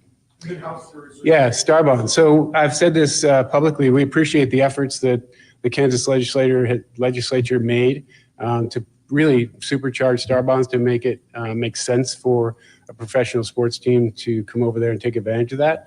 Then we got to look at options, and now we'll have a couple options to look at. You guys would seriously consider going to the state? Yeah, we'll seriously consider all options. Absolutely. With Missouri, obviously that comes in later, very earliest after the primaries. Are you guys willing to wait? Do you feel like you have a deadline for Missouri? Yeah, I think when you talk about deadlines, really the deadline is how can you be up and running in a new facility or a renovated facility in January for the 31 season, right? And those are two different timelines, right? If you're renovating Arrowhead, GHA Field, you're looking at an existing structure. It's something we've done a lot of work on, so it's a little bit smaller lead time you need there. If you're building something new, either in Missouri or in Kansas, it extends that lead time by about a year and a half. So we feel like we're in that window right now. We feel like it would be, we need to get something done in the next 6 months to figure out and be in a good position. And so that's the timeline we're working on. Directly, Sam, as it relates to your question on Missouri, I think they're working very diligently to try to figure out what makes sense. There are some realities that come into play. You mentioned the primary. Until they have an idea on August 4th where they stand with who is going to be the presumptive governor, they really can't go too far. But I will say that we are in some pretty significant conversations with leadership on the Missouri side. Taking that into consideration, like if this happens, if this happens, how do we go? So there are some conversations that are going on both sides. You guys have been very clear as an organization that that was your preferred place. Arrowhead Stadium renovated. Is that still your preferred option? Yeah, I think given the results of the vote, we have a much more measured response to that, which is we want to look at our options. We went all in and failed pretty badly. And obviously a lot of different situations, a lot of different variables in that. But we're looking at it as a measured response of what makes the most sense for our fans, what makes the most sense for our franchise and this organization, and what makes the most sense and can have the biggest impact on this region. And I think the positive of this is that we do have options, and we'll consider those. I've said this to you guys multiple times. This is a generational decision. This is going to impact the future of this franchise for generations. We got to get it right. And we are going to do the due diligence. We are going to take our time to do it right. To Sam's question, there is a reality on the timing. You can only take so much time if you're going to get it right. So that window is starting to close a little bit. One of your options includes putting this on the voters again in Jackson County. So we have not had substantive conversations about putting anything back in front of the voters. I think if you look at the history in Jackson County and the way things have been done in the past, if we follow the same path, it'd be difficult to really create a partnership like this that does not include a public vote. We have committed, and I've had this conversation at multiple levels on the Missouri side, we have committed that if we go to a public vote, we'll do it in a way which is much more final before we get to the vote. That we'll have a lot of, we'll have a lot of the facts, we'll have a lot of the details determined before we go. And I think it's important to acknowledge that we'd have to have agreements on the state side as well as, excuse me, on the county side, and have support, frankly, from the county. Have you considered sending out RFPs to developers, counties, cities to see what best aligns with you all's vision? I think we're looking at all options on that front. We're just getting into the Kansas side and all the options that creates. As I think has been acknowledged, when we look at both Kansas and Missouri, we look at both the training facility and the stadium. So there may be different approaches to how you approach a training facility separate from a stadium. There may be, an approach where you put them together. One of the limiting factors is just acreage. Anything we do as we go forward, no matter which side of the state line it is, will include 20,000 parking spaces because tailgating is such a core element of our experience and our brand. So that sort of limits you on the stadium side. A lot less limitations when you look at a training facility. And the reality is if you look around the league at these training facilities that are being built, they become economic drivers in themselves with the development you can do around those. From the outside looking in, you're deeply involved in this. It's been occupying a great deal of your life for a couple of years. It looks so much easier to go to Kansas. It's so complicated in Missouri, in the county, and the city, and all that stuff. Is that true? Is it too much work? Do you feel like you're paddling upstream of Missouri? I think they're both really complicated. I don't think there's a simple path here on either side. There's a lot of work to be done on Kansas to see what the reality of that is. And we don't take that for granted. And, as it was amazing what Kansas did. It was good to see, and we really appreciate the leadership, Ty Masterson, Dan Hawkins, the various people, the governor, in putting that together. That's the first step. Once you get through that, it gets really complicated in how you do that. And, for us, the good news is that it creates more options. So, there are multiple options in Kansas that we can look at. Mark, just in the short-term for innovation, in an NFLPA report card, there's a Clark promise a brand new locker room when the players didn't get that. Is that still in the plans? And if so, how quickly can that come? Yeah, I would say this about the report card. You hate to see that, and you hate to be on the other side of that. You do have to sort of open your eyes to it and listen, so you learn from it. One thing I think is important that probably isn't as well known is we met with our leadership team and walked through it and said, what's real, what's not. We had a great meeting.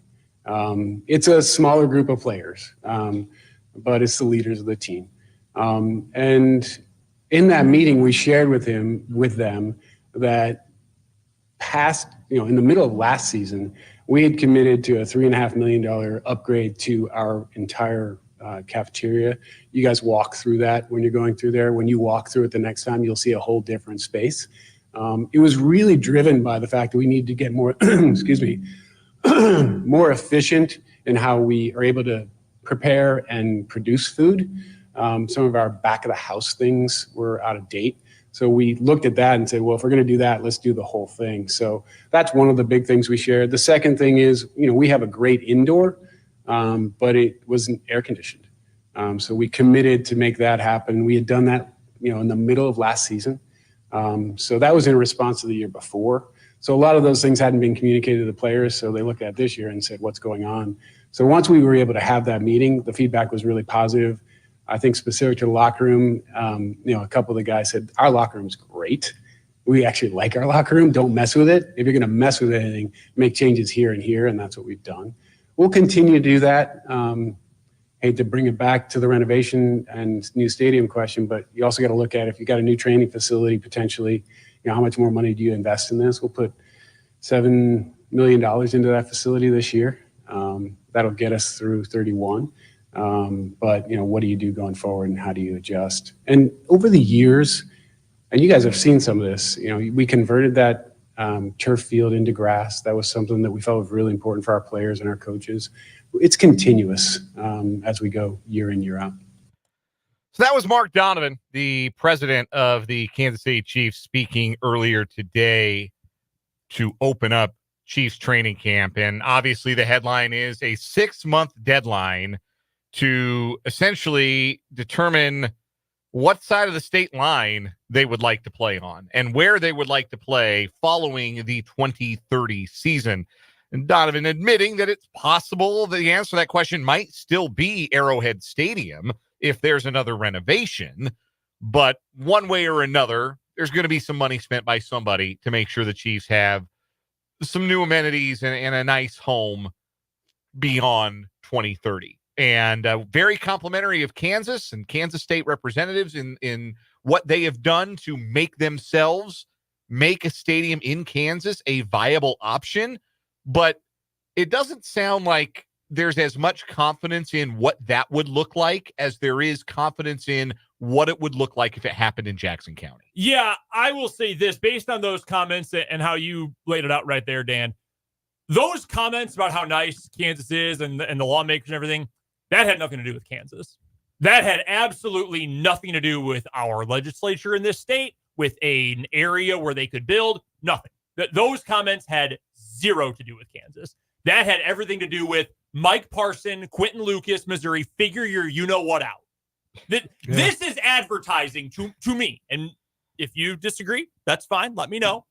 This is advertising to me. We want to stay in Missouri, figure it out so we can make it work. Otherwise, we will leave. That's what that told me. It's not even a bidding war, so to speak. To me, that is saying, we will stay in Missouri. You better come to us with a good plan. And not, you might say, well, Brendan, that's 6 one way, half a dozen the other. We've always known they'll go where there's going to be the best deal. But this is exactly like you said there, Dan. Like, this to me is, we know what it will look like in Jackson County. Let's make it work in Jackson County. If you don't, we've got other options. But, like, hey, pay attention here. This was a read between the lines kind of moment to me. Yeah, and some other interesting things that he said, talking about the, he was pretty plain spoken about the original plan and saying, look, we failed badly. Like, those were his words. We failed pretty badly when it came to presenting a first plan. Mm-hmm. And I like that is the admission from the Chiefs side. Not, well, we just couldn't make the citizens of Jackson County see the real value in it. But no, we had a plan and the people rejected it, roundly rejected it. So we got to do better. We have to have a better plan the next time we go to wherever we go for a vote. The other thing that they've talked about is development around the stadium. And he said directly that, look, that's not a great place to develop right now where Arrowhead Stadium currently sits. Like, there's not a whole lot going on out in that direction. There's not a lot of other new development in that direction. There's not a lot of new, like, housing going up that far out on 70. Yep. Like, and that's true. It's not a booming area. It's just where the stadiums happen to be. There's also like an abandoned hotel, like a mile, not even a mile from here. Now, I guess they're going to turn the old Adams Mark into like pickleball. Everything's oh, pickleball. Good. We need more of that. Yeah. Actually. Yeah. We love the idea of putting 88 pickleball courts where a hotel used to be. I don't know. Everything is pickleball. In 15 years, in 2039, there's going to be an entire corner of the internet dedicated to just taking pictures of decaying pickleball courts. Yes. It's going to be like, hey, remember this? And like when you see pictures of the Silverdome now, it's Uh-huh. like, wow, get out of there because it's going to collapse and kill you at any given moment. And there's just like foliage growing everywhere. And like, wow, how did kudzu start growing in Michigan? Like, that's what the Silverdome looks like now. That's what we're going to be looking at with pickleball courts in 15 years. So, it's not a great location to develop. Donovan admitting that. Also talking about the idea of a dome, saying flat out, we are not going to retrofit Arrowhead with a dome. So that's not happening. Good. The other part of a dome stadium, he mentioned the cost and that, a star bond might cover half of the stadium in the case of adding a dome to it. And Donovan said, look, that would be the Hunt family financing a dome. If we do a dome, that's coming out of their pocket. And that makes me feel like that's pretty unlikely. And I'm glad of that. We had some interesting thoughts in the YouTube chat from Paul earlier talking about having a roof on the stadium.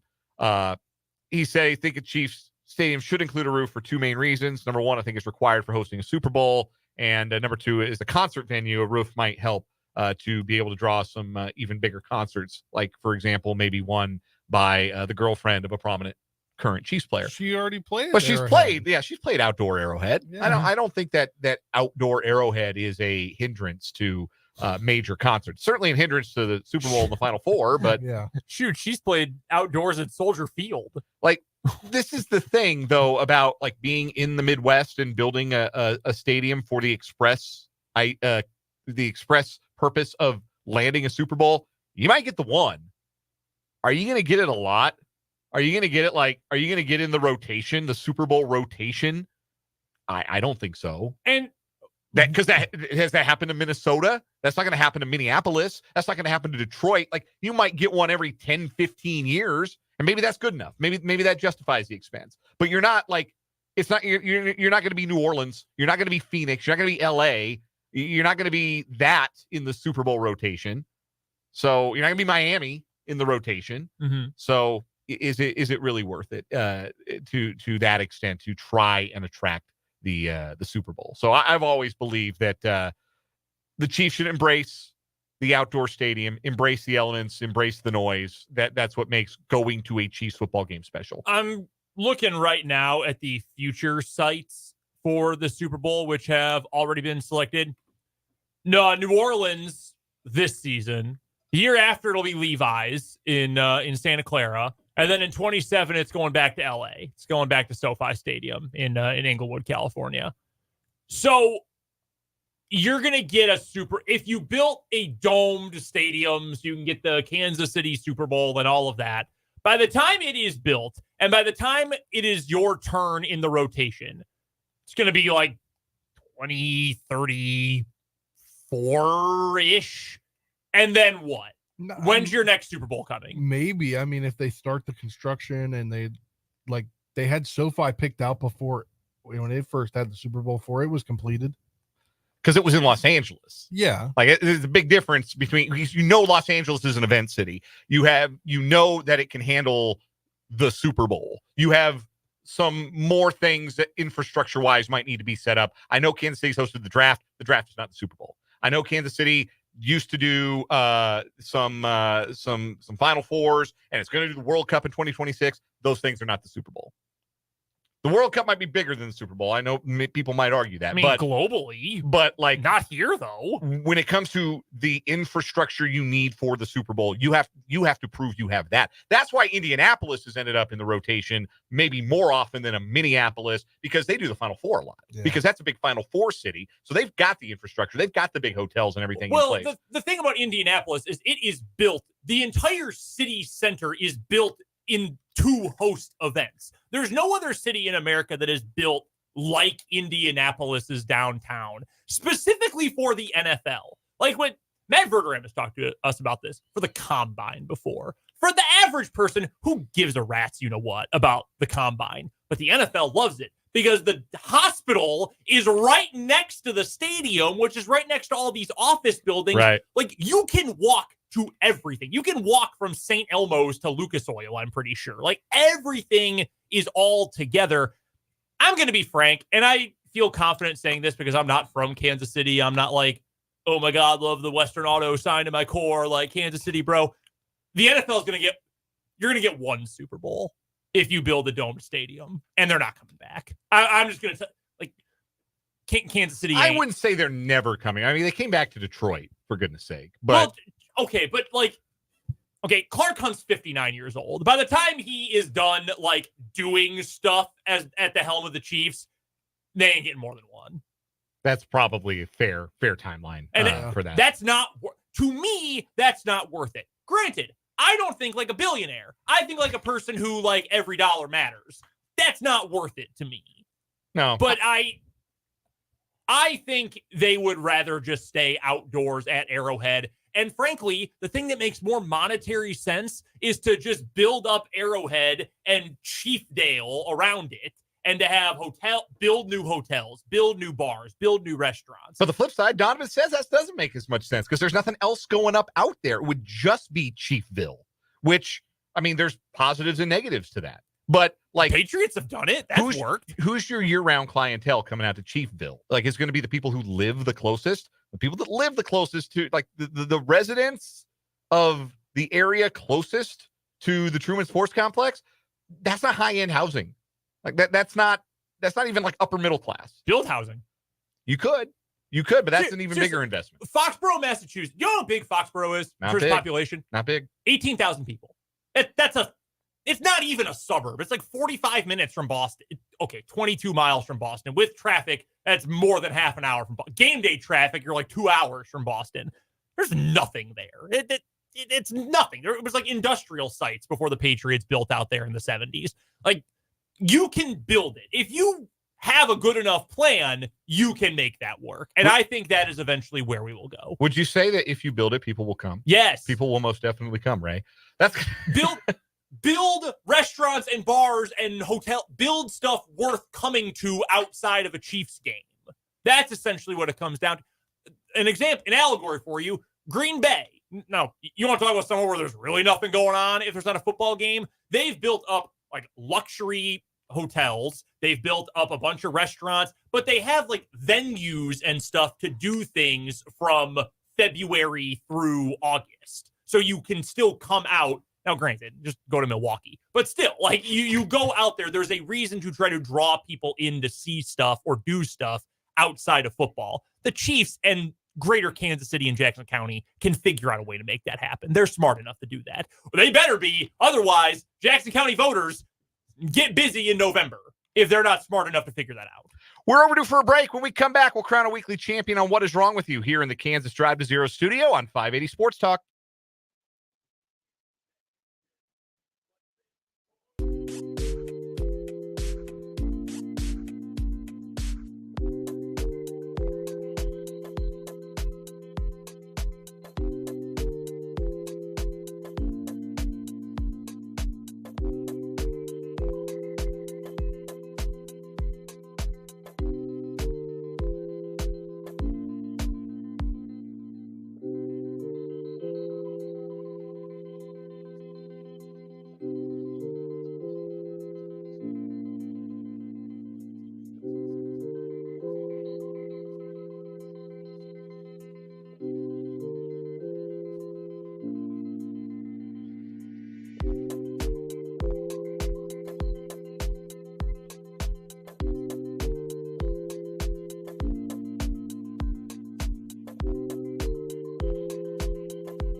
It's time to crown a weekly champion on What Is Wrong With You. Time for me to do my Ving Rhames impersonation. Our current champion, Arby's. We have the thieves.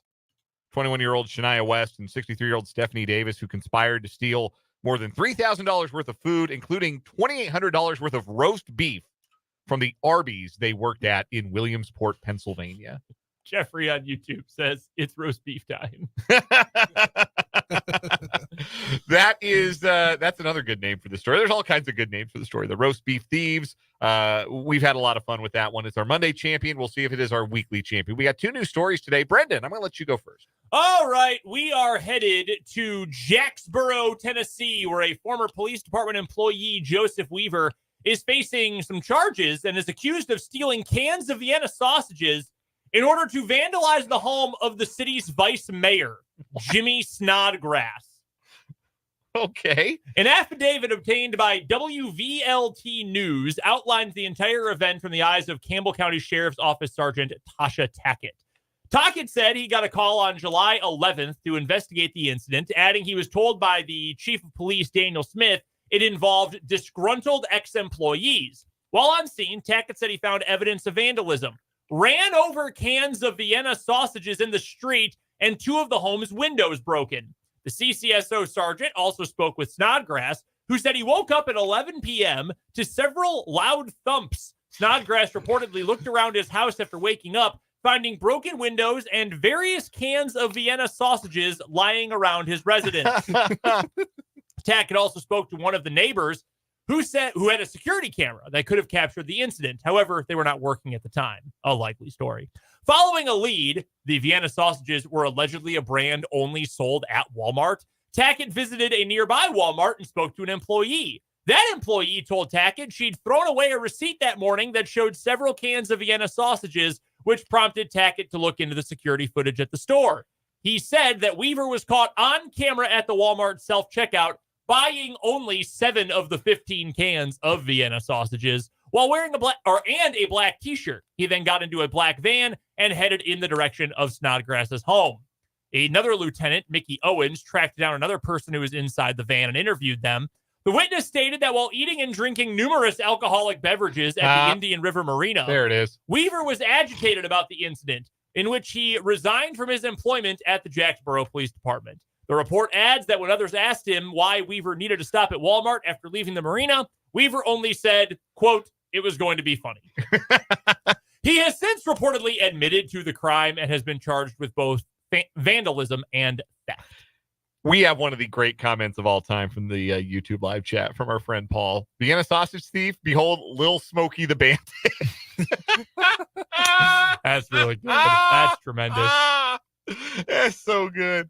Imagine getting so drunk you think, you know how I'm going to go after my old boss with Vienna sausages. Gonna throw cans of sausage. Yeah. Where do you guys come down on the Vienna sausages? Gross. Yep. I like sausage, not those. Yeah, that's like, they officially get a yuck from me, dog. Yeah, it's the I'm a big believer that you eat with your eyes, and those just do not look appetizing. No, not at all. Yeah, like if you can eat it straight from the can, generally speaking, not the most appetizing food. All right, that's our one story today. Here's our second story. We go to Needham, Massachusetts, where the Rosemary Recreation Complex pool had to be closed on Sunday and cleaned out at a cost of $15,000 to $20,000. Wow. What was the culprit? A broken jar of salsa.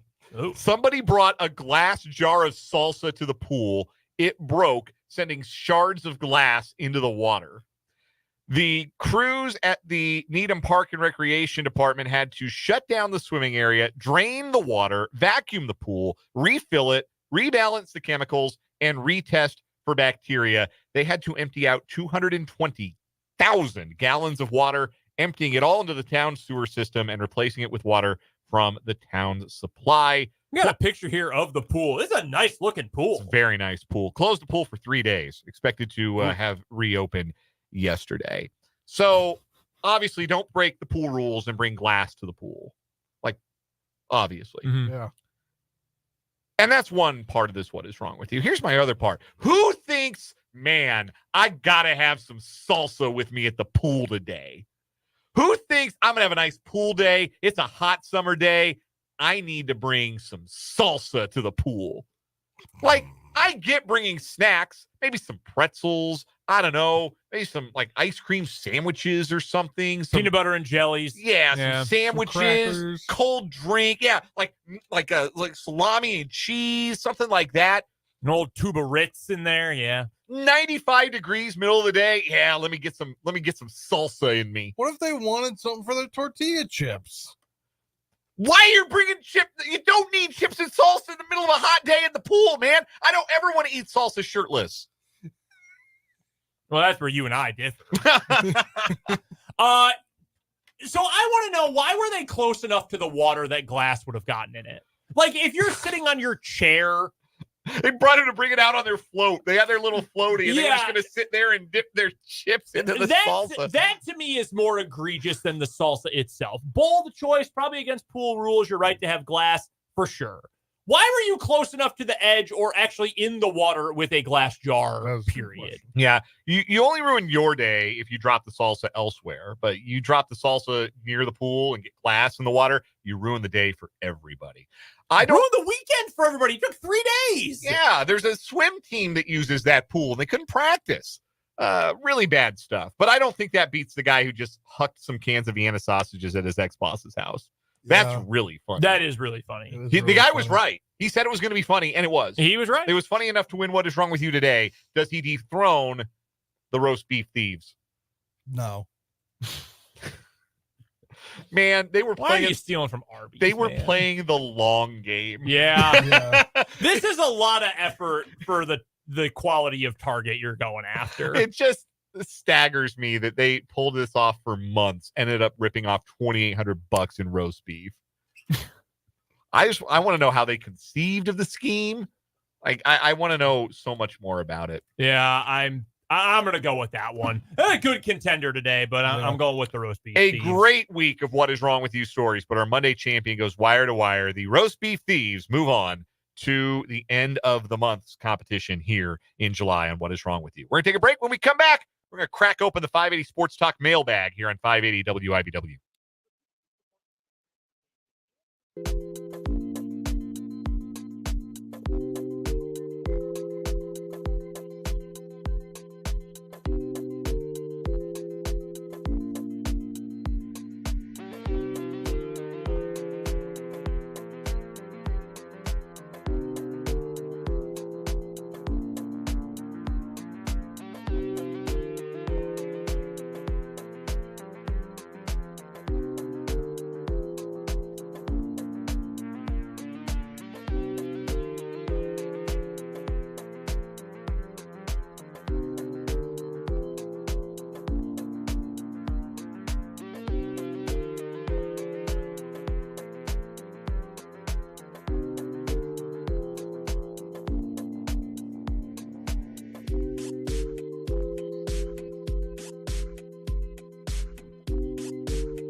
448 on 580 Sports Talk.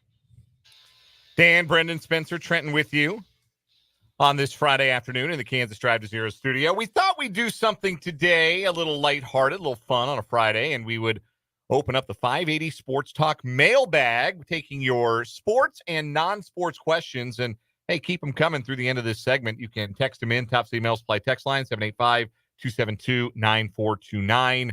You can also hit us in the YouTube live chat or on Twitter at 580 Sports Talk as well.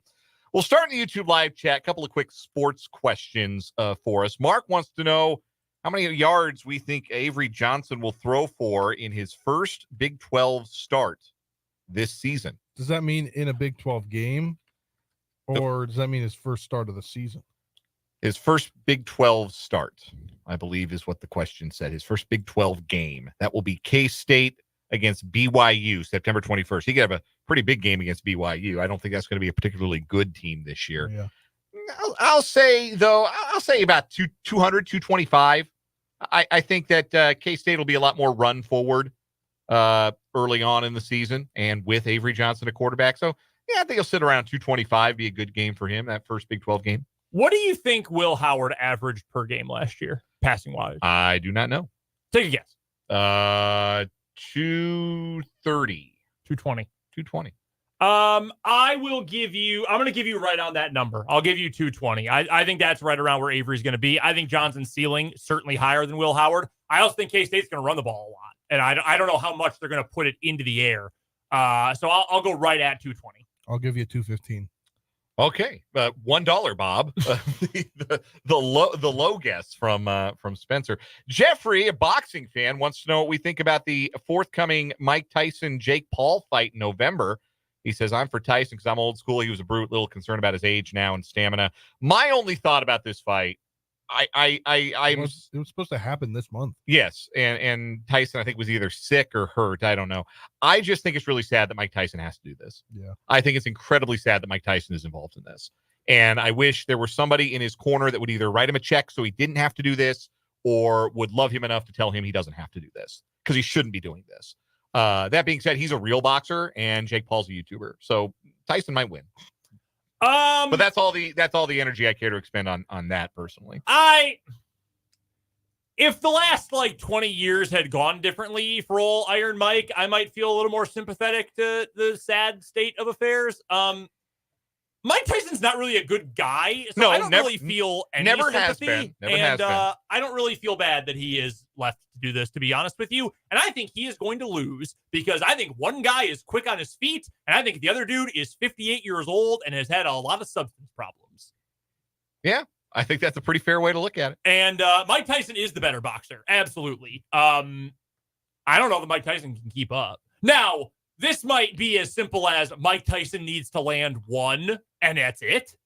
But I don't know that he's going to land that one. I don't like either of these guys. I'm done with the Pauls. Get out of here. I could really care less about Jake Paul. The less I see him in the public eye, the better off. Agreed. It's sad that this exists. I don't really feel sympathy for either of them, though. Fair way to put it. From @BillyBob's_Dad on Twitter. That's our guy, Joe. That is our guy, Joe. Best in-person sporting event and or worst experience. I don't know if you're looking for an individual game or just by and large, the best experience we've ever had. Mm-hmm. I still say the best sporting event I've ever seen in person is either the Big 12 championship game between K-State and TCU a couple years back or the Duke-KU Elite Eight game. But according to the NCAA, that game never happened. So maybe that's a tiebreaker. I'm with you because I was also literally with you at both of those games. Yes. Right next to you. So, yeah, those are probably my two for sure. I'm trying to think of best environment as a fan where I've been. I'd probably have to go with Camp Randall. At Wisconsin, sure. Being there for the Axe game, Wisconsin versus Minnesota back in, that would have been 2016. Jump around. People, what's the list of the best in-stadium traditions in college football? That one always comes up. Worth it. It is that cool and that good. That's probably number one. Worst, though? I've gotten beer spilled on me in the bleachers at Wrigley. I had a guy at Wrigley Field one time in the bleachers, Carl Edwards Jr., pointed at me I pointed back to make sure he was pointing at me. There were no kids around. Pointed at me, threw me a ball. Some dude who already had a ball in his hand put his on top of mine and took it away, and then also spilled his beer. I was like, oh, okay, dude. You're like 45. Give it up. I know that ain't going to your kid, brother. Now, worst experience anytime I have to watch the Rockies bullpen blow a game. That's just sickening experience. Spencer? Best experience, Caps Penguins game. Okay. The intensity of it. But I guess like best overall like environmental experience where I went to this game and I went into a suite. My one of my dad's old bosses had a suite at the Nationals game, and he was like, take your son. So I went and I was like 12 or 13, and I lived like I was bougie for a day. You like the pampered experience of watching a game. Actually, that is a great side note. Another one for me. My dad had, through his job, got tickets. He didn't go. It was my mom, my two sisters, and I went to a Cubs game, like one section over from directly behind the plate, like 3 rows back. My little sister was a huge Alfonso Soriano fan when she was a little kid, and she yelled to him when he was in the on-deck circle. This must have been like 2008, I think. And so she yelled at him while he was in the on-deck circle, and he waved back, and it was really cool. Sitting in front of us, Tom Thibodeau, who had not yet made his debut as the Bulls head coach, sitting right in front of us. That's wild. It was awesome. One last one. We'll for this segment, we might get to some more later on in the show if we have the opportunity. But from Mr. Ed315 on Twitter, how should chicken wings be served? Baked, deep fried, or grilled? Should the ideal heat index be suicide, hot, medium, or sissy mild? And is it ranch, creamy blue cheese, or nothing for the win? I'll start. Deep fry them. Medium is fine, and I like blue cheese. I would go fried as well. I would go hot. I've become more of a hot guy recently. My wife might not agree. I might not agree when I look in the mirror, but in terms of food, hot is the way I'm going now. Nothing for me. Don't ruin a wing by putting condiments on it. I like to dip buffalo wings, but like barbecue wings or garlic parm wings, I don't dip those. Definitely not garlic parm. Baked is also awesome too. No grilled for me. Spencer, real quick. Fried. Okay. Mild, medium, whatever. Okay. And then ranch. You go with the ranch. Oh, we get nothing beats restaurant ranch. We cover all the bases on that answer. Keep the questions coming. We might get to some more in the 5 o'clock hour. We got headlines to lead things off from the Kansas Drive to Zero studio on 580 Sports Talk.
Let's get it. Final hour of the day, final hour of the week here on 580 Sports Talk. Dan Lucero, Brendan Dworzinski, Spencer Dupuis in studio.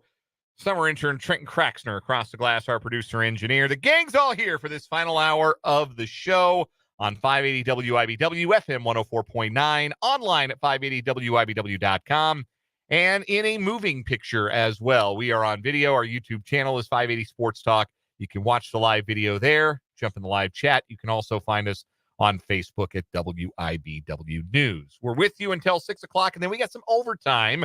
We'll hear from our friend Matt Derrick of ChiefsDigest.com on the overtime segment. Take you up to 6:30 and then hand you off to the Royals Baseball Network. The second half of the season, a 65-game sprint to October, begins tonight for the Kansas City Royals as they open up a 3-game series with the Chicago White Sox. Michael Wacha on the hill for the boys in blue. You know, when you phrase it like that, it just sounds like the COVID year. That was 60 games. Well, in theory, it was supposed to be 60. Yeah. Some teams only played like 54. The Rockies started 11-3 in the COVID year, and they did not make the playoffs. Oof. Then they traded Nolan Arenado.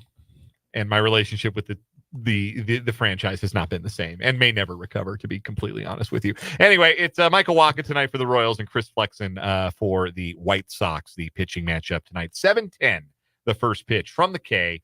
You'll hear it right here on your home for Royals baseball since 1969, 580 WIBW. In this final hour of the show, we'll take a look at the top 10 players in the NFL for 2024, according to Pro Football Focus. Spoiler alert, they got number 1 exactly right, and there are 2 Chiefs in the top 10. We'll also preview that Royals-White Sox series, maybe get some more of your 580 Sports Talk mailbag questions. But first, we begin this hour, as we always do, with our 580 Sports Talk headlines. And I'll be real with you guys. It's a pretty slow news day today. So I'm going to start with the golf across the pond, the Open Championship at Royal Troon in Scotland. 2 rounds are in the books, and only 10 players are under par.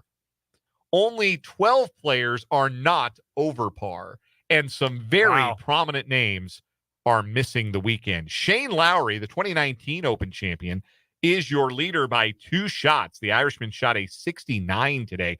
Justin Rose, the Englishman, 2 shots back at 5 under. He shot a 68. That tied for the lowest round of the day. Nobody better than 3 under par for the day.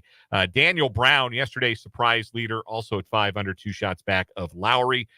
A group at 5 shots back includes the number 1 player in the world, Scotty Scheffler, who shot another 70 today. He's 2 under par for the tournament. So is South African and live golfer Dean Burmester and Billy Horschel, who's an American. And he and Scheffler are the top American scorers to this point in the Open Championship. Group of golfers at 1 under include Jason Day, Patrick Cantlay, Xander Schauffele, and Corey Connors. Matthew Jordan and Joaquin Niemann are even par. Everybody else is 1 over. It's an interesting group at 1 over par. That's 8 shots back, but you never know. Colin Morikawa, Dustin Johnson, John Rahm, Brooks Koepka, and Mackenzie Hughes. That is 5, 6, 8. That's 10 majors in that group at 1 over par. Among the group at 2 over, tied for 18th, is the professional sports franchise of Topeka, Kansas, Gary Woodland, who teed off at the right time today and went out and shot a 68. Again, that was the best round on the course. The guys who shot 68 today, Justin Rose, Billy Horschel, Jason Day, Patrick Cantlay, Gary Woodland, and a guy who did not make the cut from Spain. Actually, no, I think I lied. He may have actually made, he made the cut. Jorge Campillo shot an 80 yesterday, shot a 68 today to make the cut. So Gary Woodland, after struggling to a 76 on day 1, shoots a 68 going out fairly early today, and he will play the weekend. His best ever finish at an Open Championship was a T12 back in 2016 when the Open was where? Royal Troon. How about that? He knows the course. Were you aware Jorge Campillo is a Masters winner? No, he's not. Yes, he is. He won the Masters. Which Masters? The 2020 Qatar Masters. That one. A tradition unlike any other in Qatar. His 3 wins on the European Tour include the 2019 Trophée Hassan II. What? That's in Morocco. Okay. I figure from the French. The 2020 Qatar Masters or Qatar Masters, and the 2023 Magical Kenya Open. Magical is the sponsor. The tournament itself is not magical. We don't know that. Also, his American tie, he played college golf at Indiana. Wow. Interesting. So, yeah, that's all you need to know about Jorge Campillo. It was an amazing weather day today. There was some rain early. Then it got super windy. Justin Thomas, who was 3 under par and 3 shots off the lead after day one, went and shot a +7 today. He hit, it's the first part, it was hole 3, first par 3 on the course. It's like 214 odd yards. He hit a fairway wood into the wind, and he came up 83 yards short of the green. Like, the wind was killing people on this day. I mentioned Joaquin Niemann. He somehow got back to even par for the tournament and for the day. He made a 7 on a par 3. He went from bunker to bunker to bunker. There are 4 bunkers around the green, and he visited 3 of them on the same hole. But Robert McIntyre, the Scotsman who won the Scottish Open last week, he made 2 doubles on his first 4 holes.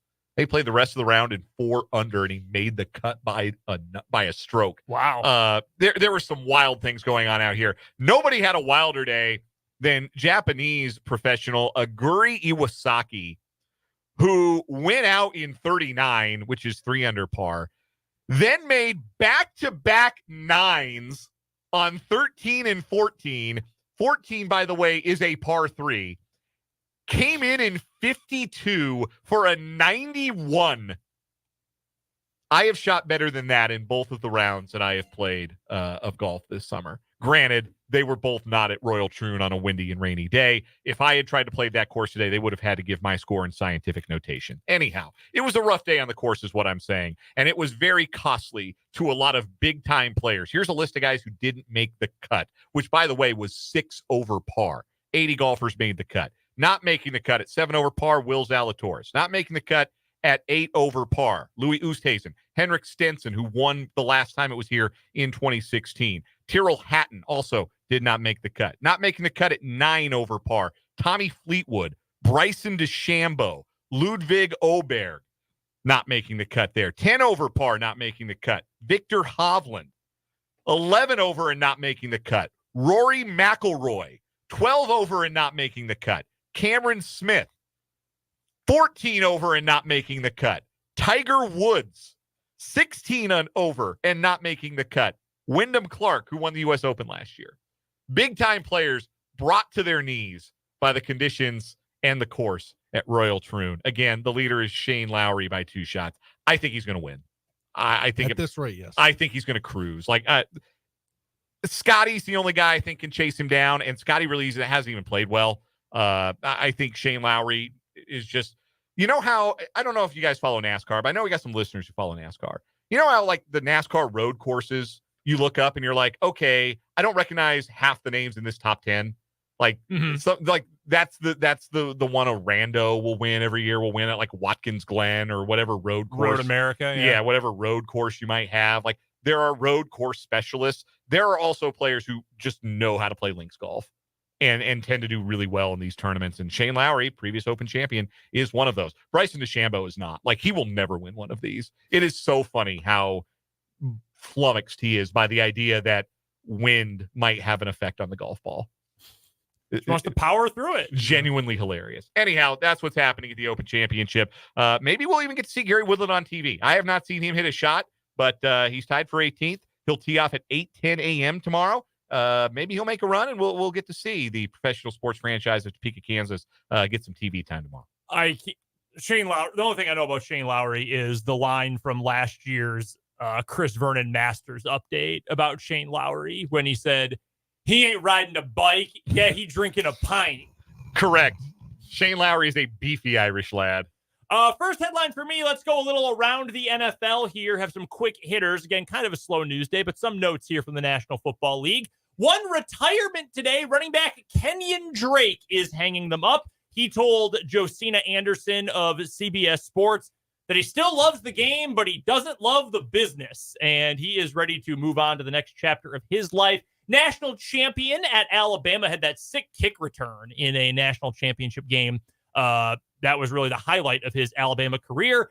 Finishes his career having played for 5 teams. The longest stint was in Miami. His most famous moment there, of course, was scoring the touchdown for the Miami Miracle against the New England Patriots, historically known as the play where Gronk didn't have the angle. Also played 2 years with Arizona, a couple of seasons with Baltimore, played in 1 game with Green Bay this past year, and also played in 12 games back in 2021 with the Raiders. 3,866 yards for his career. One player signing with a new team, Eddie Jackson, former first-team All-Pro safety. He has signed a 1-year deal with the Baltimore Ravens. The Ravens, as we've talked about over the course of the offseason, they have lost a lot from their defense last year.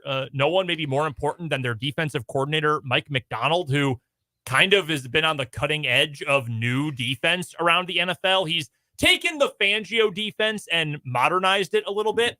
So they lost Geno Stone, which I think was a huge loss for their secondary. They add Eddie Jackson. Our lads already has him as a starter for their secondary. If that's the case, I'm selling some Baltimore stock because after he got paid following his 3rd year in the league, he hasn't been a disappointment. He's been bad. Like, he has not been nearly the player he was in his first 3 years in the last 4. But he signed a 1-year deal with the Ravens today after spending the last 7 years in Chicago.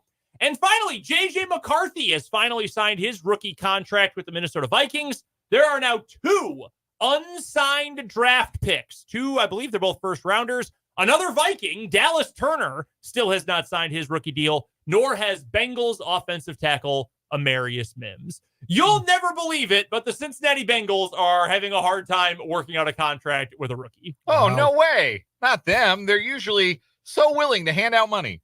Have you seen the reports that apparently Caleb Williams was asking for all sorts of goofy stuff in his contract? Yeah, he wanted to be paid like as an LLC and not as a like person. Yeah, he and his team essentially tried to come up with as many ways possible as they possibly could, I should say, to not have his income taxed, to be paid as an LLC, to be paid through like an intermediary, essentially. Wanted to put a sovereign citizen clause into his contract. Yeah, he essentially did not want to have to pay the income taxes on his NFL contract. I got to find the He's other going to call one here. Dave Ramsey, be like, hey, I recently came into millions of dollars, but I would like to not pay taxes. So is there any way I can do that? Possible? No. I need it to be possible. No, you need to pay your taxes.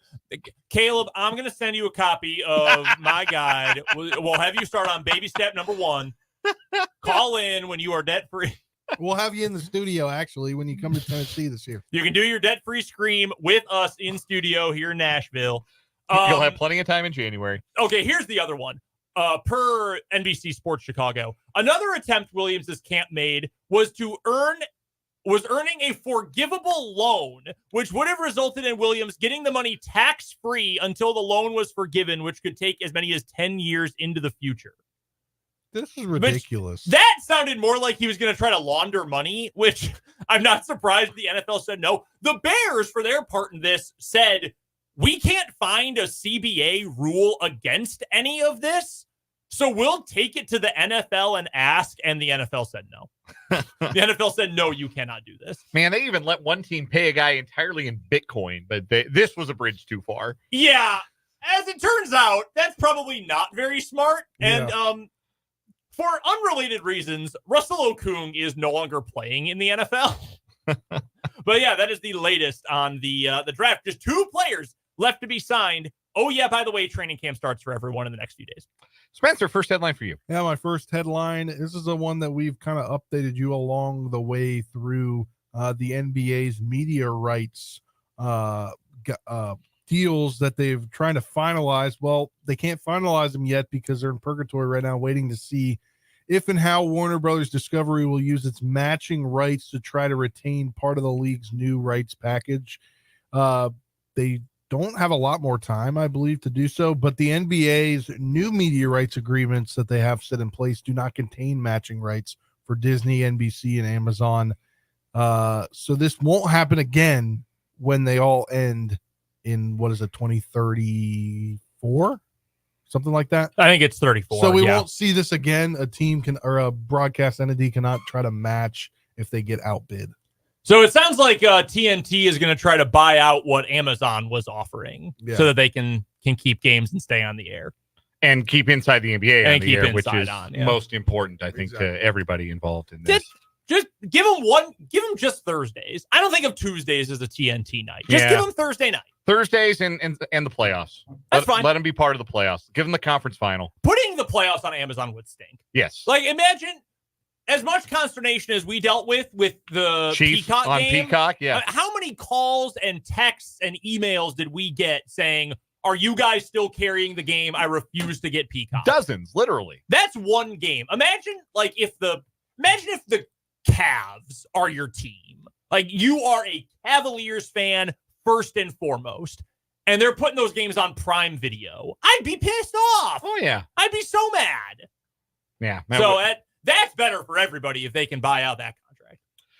Next headline for me, we had some history made in Major League Baseball today. The largest bonus in Major League Baseball draft history was handed out. Yes, even more money than the Pirates gave Paul Skeens to sign with them as the number 1 overall pick last year. Chase Burns, the Wake Forest right-hander, who was the number 2 overall pick by the Cincinnati Reds, signed a $9.25 million signing bonus from the Reds today. That record stood alone for approximately 3 hours when it was equaled by Georgia outfielder Charlie Condon, who was the number 3 overall pick by the Colorado Rockies. The Rockies and Condon agreeing to terms that include a signing bonus worth the same amount, $9.25 million. Number 1 overall pick, Travis Bazzana, the second baseman from Oregon State, whom the Guardians selected, has also agreed on his signing bonus. It is just south of $9 million, 8.775, I think. I'm not looking at it right now. But he signed for less than his slot value, and it will be Burns and Condon who emerge from this draft as the highest paid players from this draft, and, in fact, the highest signing bonuses in Major League Baseball draft history.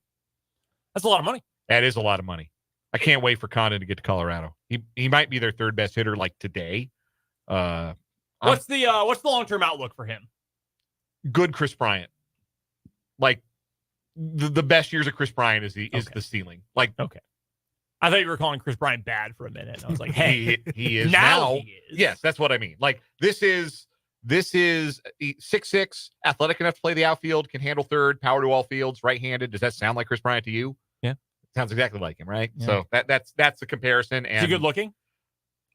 I don't have an opinion on Charlie Condon's handsomeness. I couldn't tell you what he looks like from memory. He looks like every college baseball player. He's got long hair. Can't really grow facial hair according to this one picture from Georgia. Yeah, no, that sounds right. All right. You got another headline, Brendan? Yes. Next headline for me today. Nick Saban will be honored in perpetuity at the University of Alabama. They have changed the name of their field to be named for Nick Saban. It is officially now Saban Field at Bryant-Denny Stadium. That is where the Alabama Crimson Tide will play going forward. If you are a legendary coach, you're going to get something named for you. He already has a statue. He was coaching while there was a statue up in Tuscaloosa. So they built statues for coaches who win national titles. Yeah, that's pretty nice. He won one, and they built one. And then he kept winning them. I love at Oklahoma how they build statues for their Heisman winners. I always thought that was pretty cool. Yeah. It's like Baker Mayfield already has a statue, and I think Kyler already does too, or he will soon. RG3 is a statue. Yeah, there you go. Well, yeah, Baylor a unique case because pre-RG3 there wasn't a whole lot going on. Yeah, and if he hadn't shown up in Waco, Baylor would be in their crappy old stadium. Baylor would be getting ready to learn American Athletic Conference, buddy. That's a discussion probably for another segment, but how many colleges can kind of, and like specific programs, football, basketball, whatever, can kind of funnel down all of their success and everything to come from it to a single player? Like Baylor basketball is a coach, but that's a little more normal. Like it's Scott Drew's program. Right. Like, ignore everything pre-Scott Drew, specifically the stuff immediately before Scott Drew. Please ignore that. But that makes a little bit more sense, right? Like a coach builds the culture. Baylor football can thank RG3 for most of what it has today, or much of what it has today anyway. I don't know how many other football programs have that. Yeah, that's an interesting thought experiment there. Like there are certainly schools that have a more prominent alumni than others, but especially for a school of that stature, like usually, like if you're in a Power 4 conference, you're sending multiple guys to the NFL. There's not just like that one guy people associate with your program, like there is like Jerry Rice at Mississippi Valley State, for example. So yeah, so that's harder to do for the Power 5 schools. See, even like Spencer, I'm looking at you because I thought about Marshall for a second with Randy Moss, but like even they have Chad Pennington and Byron Leftwich. Yeah. So yeah, that's a really interesting question. Yeah, I might put a pin in that for later on. But yeah, there is the newest honorific for Nick Saban. Not a surprise he got something. The question around these parts, of course, is what is Bill Self going to get his name on? He's going to get a statue. He's going to get a statue somewhere. I don't know where. Somewhere. Naismith's got one. That's have they named the court there? Naismith Court. Yeah. And you're not pulling Dr. James Naismith's name off the court. No. You're not changing the name of Allen Fieldhouse, and Coach Allen has the statue. Do you change the street name? Like the street you're going on, like Bill Self Drive or whatever? Change Naismith Drive to Self Drive? Yeah. You got to take some away from Naismith, probably, right? I don't know, man. the Bill Self bench. See, like you could do something like that. I just feel like that, like he is. You got to do something bigger, but you can't. What's the name of the basketball practice facility? Do they have a practice facility? Are they building a practice facility? Long live the Bill Self mac and cheese. The that's what it is. That's how you remember him. Put it in the concession stand. 23rd Street Brewery. I think put it in the concession stand. I don't know what they'll do. It's a fascinating. I mean, it might just be statue and leaving up the new banner on the side, the just load the wagon banner from the championship year. It might honestly just be those two things. But like in a program that was coached by James Naismith and Roy Williams and Fogg Allen, Bill Self is the best of all of them. So like you got to put his name on something. Yeah. I don't hate the street, to be honest with you, Trenton. Like Naismith Drive is hard to beat, but he's got the court. I don't know. You got to put his name somewhere. That'll do it for our 580 Sports Talk headlines. When we come back, Pro Football Focus has ranked the top 10 players in the National Football League. We certainly have no qualms with number one. We'll talk about the rest of the list when we come back. From the Kansas Drive to Zero studios, this is 580 Sports Talk.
5:31 on 580 Sports Talk. Rounding out the week. Thanks for hanging out with us on this Friday afternoon. Dan, Brendan, Spencer, Trenton. Throughout the week, we have been evaluating the Pro Football Focus top 50 players in the NFL ahead of the 2024 season. The 50 best players is how they've headlined the articles. We've gone through the countdown as they've gotten from 50 to 11 the last 4 days. To recap, the Chiefs on the list include Joe Thuney at number 39, Trent McDuffie at number 36, Creed Humphrey at number 30, and at number 15, Travis Kelce. Today, we saw the top 10 on the list. At number 10, running back Christian McCaffrey from the San Francisco 49ers. For the record, I want to state before we go any further, we correctly identified all 10 guys. We were able to pin down who the 10 were going to be. Mostly because I came up with a thought that these are all the number ones on the position list. So mostly you, because you found the answer key. Yeah. Fred Warner, 49er linebacker, ranked number 9. Tyreek Hill, ranked number 8. Nick Bosa was number 7. Chris Jones at number 6. Here's what PFF says about Jones. Last season was not the best year for Jones, yet he still posted a 90.4 pass rushing grade and notched 91 total pressures through the Chiefs Super Bowl run. He recorded pressure in every single game he appeared in, and when he was on, he was virtually unstoppable. At 30 years old, Jones should still have some years left at the top. Nobody has been able to perform closer to Aaron Donald over the past few years than Jones has. I think that is a spot-on evaluation. Yeah, if your evaluation is he was second best for a long time to maybe the greatest to ever play this position, that's pretty good. That's a pretty good spot to be in. Like a clear number 2 to the number 1 ever. Mm-hmm. Yeah. I think I think I'd be good with that. I think people who know football know like Chris Jones is really dang good. I don't think anyone's doubting that. But I hope this is a chance for some people to say, oh shoot, Chris Jones is really good. Like this dude is actually a freak. Pay a little more attention to him. One of the all-time best that we've ever seen, I would say, at as far as an interior pass rush presence, certainly in his era, and I think he'll stand up favorably all time when he's all said and done. The top 5: Micah Parsons 5th, Justin Jefferson 4th. At number 3, Trent Williams of the San Francisco 49ers. We thought he'd sneak into the top 10. He was number 3. Myles Garrett, number 2. And who else but Patrick Mahomes at number 1. Here is what PFF says. Mahomes is once again the best player in the NFL, and now that Aaron Donald has retired, it's really no longer a question. The Chiefs are back-to-back champions under Mahomes' leadership after he was once more able to elevate his game in the postseason. We are watching one of the best to ever do it, and the only thing left to determine his spot on the all-time list is for how long we will be lucky enough to witness it. Yeah, spot on. There's no argument. He's the best player at the best position on the best team. He is. If your list doesn't start with him, you don't know ball. No, that's true. Yeah, he had to be him. It couldn't have been anybody else. I want to go to number 2 real quick because Myles Garrett won Defensive Player of the Year last year. Yes, he did. I think he deserves to be number 2 on this list. Mm-hmm. Is he historically underrated? Like, I think we need to start talking about Myles Garrett like as an all-timer, not just as like a really good player right now, like as an all-timer potentially. I don't disagree. The scary thing about Myles Garrett is assuming that he does not have some sort of catastrophic injury. He's only 28. He can play and rack up numbers for quite a while. He's gone double-digit sacks in now 6 seasons. 6 seasons in a row. As a rookie, he only played 11 games and had 7 sacks. I feel like, if I'm not mistaken, I guess I could go look this up. He gets double teamed as much as any edge rusher in the entire NFL and still puts up great numbers. He's really good against the run. 3 first-team All-Pros and 2 second-team All-Pros in 7 seasons. A Defensive Player of the Year win this past year. He was top 10 in MVP voting this year. I don't necessarily disagree. I think it'll take a little more time just to build up the counting stats. But even so, 88.5 sacks in 7 years is pretty dang good. That is more than, to give you an idea, guys like Willie McGinnis and O.C. Umenyiora and Leroy Glover, like some of the really great pass rushers of their era. It's more than Hall of Famers Dan Hampton, Leroy Selman, Joe Klecko, and Mean Joe Green, though it is fair to note that those guys, some of them were interior defensive linemen, so it's not quite apples to apples, but he's going to get to 100 this year, barring injury, and there have only been 64 guys in the history of the game who've done that. That's officially, by the way, or unofficially, by the way. Officially, there have only been 4,300 sack guys, because, again, the sack was not an official stat since 1982. In terms of honors, only 10 guys in history have more first team all pros at defensive end than Myles Garrett does, with 3, again, in just 7 seasons. He's tied for the same number with Hall of Famers Richard Seymour, Dwight Freeney, Jason Taylor. Also not Hall of Famer Mark Gastineau, who should be in, frankly. The guys above him, Earl Faison, who's not in the Hall of Fame. Jared Allen was a finalist this year. Strahan, Hall of Famer. Carl Eller, Hall of Fame. Willie Davis, you sent a trend. Deacon Jones, Jack Youngblood, J.J. Watt, who will go to the Hall of Fame. Those guys all have 4 or 5. 2 guys have 8. Reggie White and Bruce Smith. Pretty good. Pretty good players right there. So, yeah, Garrett is absolutely on that trajectory right now. Trent Williams at number 3 was surprising to me that he was that far ahead of the rest of the tackles on the list. The next highest ranked tackle on the list was Lane Johnson, number 21. Like, also, Trent Williams is still great, but man, is he that much better than the field still at his age? I mean, he's 30. He was 35 last season and didn't give up a single sack. Also didn't play a full season, did he? I think he did. Well, he might have missed a game. He missed some games. Like, he's always he's not been. Yeah, he missed 2 games. He's missed. Okay, well, that's still pretty much a full season. Yeah, he's played quite a bit. How many guys become better at 33? He's a 3-time first team All Pro, all of them in the last 3 years. That's insane. Well, he's also played on good teams. That helps. Some of that has helped. 2020. Yeah, he was before that. He was on some horrible Washington teams. Yeah, he was on some not so great team. Only made 1 All Pro as a Washingtonite. Also, he was not in the best place in his life.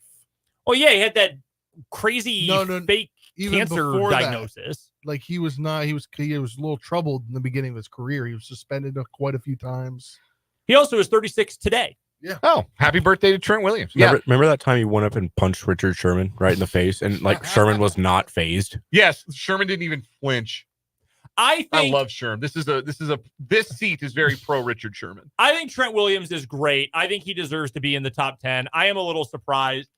Honestly, offensive tackle is where I have the most issue with the list. I can't believe Jordan Mailata didn't make it. Is that your biggest snub? Your most surprising snub? I think that's my biggest snub, and I think Penei Sewell is the one I think is too low. You know what makes it even more of a snub? I went back and looked at the list for the position, and he was ranked above someone. I can't remember who. Interesting. He was ranked above somebody on this list. Tunsil? Is Tunsil on the list? Tunsil's on the list. Then yes. Tunsil's number 44. Biggest name I was surprised didn't make it on here was Devontae Adams. There were 2 receivers at the very back of the list: Deebo Samuel at 50, Brandon Ayuk at 49, and I think Adams is better than Deebo Samuel, certainly. Yeah, I think Ayuk is great. I would have argued, you could even argue Ayuk could be a little bit higher. If you want to put him ahead of Adams, fine. Ayuk is coming off an insane season. Devontae Adams is now and has always been a better player than Deebo Samuel. That's a bad take by them. People get so weird about receivers over 30. Devontae Adams is built to last. Like, he's never been predicated on speed necessarily. He's always been a footwork and release guy and a route runner, which is built to have longevity. I agree with you. I'm a little surprised, but people are so weird about receivers over 30, even more than other positions over 30. Was back to the offensive tackle, was Tyron Smith on the list? Tyron Smith was not. So Tunsil ranked as 8, Tyron Smith 7, Lane Johnson 6, how do you say his name? Mailata 5th, Christian Darrisaw 4th. He's a good player.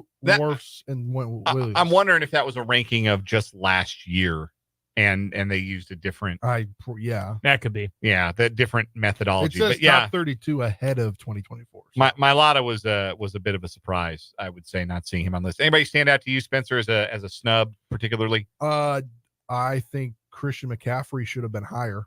than number 10. Higher than 10. Interesting. I think he should have been like a top 6 guy. He's so far ahead of any other running back in the league. I mean, that's true, but I mean, just looking at the like 2,400. No, I'm agreeing. I'm saying yeah. that by way of agreeing with you. Like, I think he's the most valuable player at that position, and it's like, I think Saquon Barkley and Derrick Henry are good players, but I don't think they're close to the value of Christian McCaffrey, especially now that we've seen him play a full season. Yeah, as it turns out, the Shanahan system can make anyone look like a pretty good running back. I mean, Tatum Bell, Reuben Drones, like we've seen that. But it turns out when you have a legitimately great running back in it, pretty special.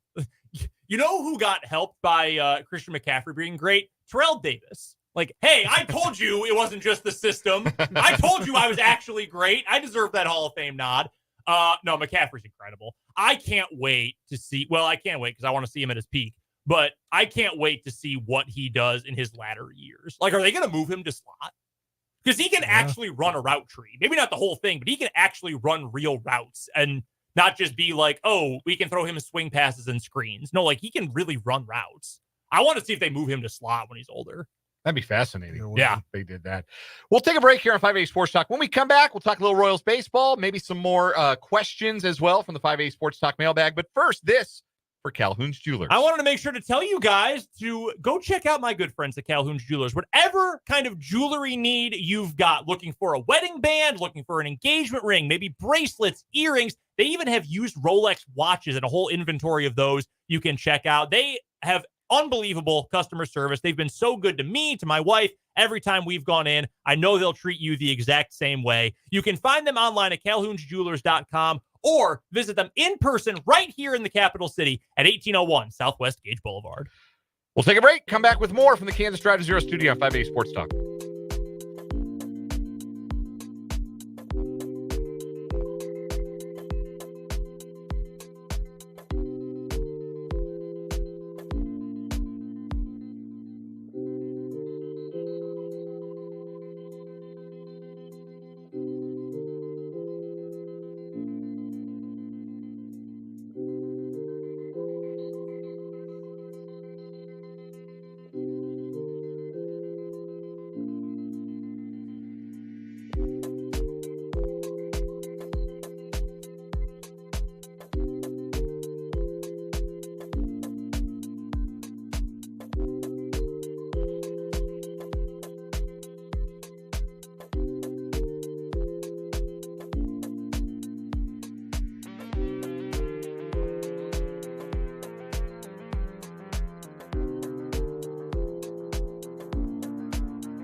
It's 5:46 on 580 Sports Talk. Round and third, heading for home. We got some overtime coming your way, too, before Royals baseball tonight. 6:30 pregame from the Royals Baseball Network. So we'll re-rack our interview earlier today with our Chiefs insider, Matt Derrick, from 6 to 6:30, and then we'll hand things off to the Royals Baseball Network. Chris Flexen and Michael Wacha, the pitching matchup tonight. On Saturday, the Royals will throw Brady Singer against Chicago's Jonathan Cannon. Then on Sunday, it's the young gun for the White Sox, Drew Thorpe, up against the all-star for the Royals, Seth Lugo. While the Royals have not swung the bats consistently well against the White Sox, they are 6-1 against them this year. And as they should be. Yes, they ought to get it to at least 8-2 by the end of this weekend. This is a layup. You got to make your layups. You got to win series against lousy teams at home, and the Royals have a chance to do just that and get off to a great start out of the break. The White Sox have won the last one game in the series, though, so they have a winning streak going against the Royals right now, 1 in a row. One is not a winning streak. Yeah, you got to win 2, yeah, and then you got to get a third, and that would be called a winning streak, and it has happened before. Cleveland's at home this weekend against San Diego. That game tonight's on Apple TV for the interested. Boston, get your free subscription, is at Los Angeles, the Dodgers. So a tough weekend ahead for the Red Sox out of the break. I'm looking for Minnesota. I don't see. They don't play till tomorrow against Milwaukee because that stupid two-game rivalry thing that MLB does that I complained about earlier. Yeah, it's a little 2-game interleague series. So why are they playing that on a weekend? Oh, the Royals are going to do theirs on a weekend. They're going to play Saturday. Friday, Saturday. Yeah, they won't That's play what on the Twins are Sunday. doing now. Yeah.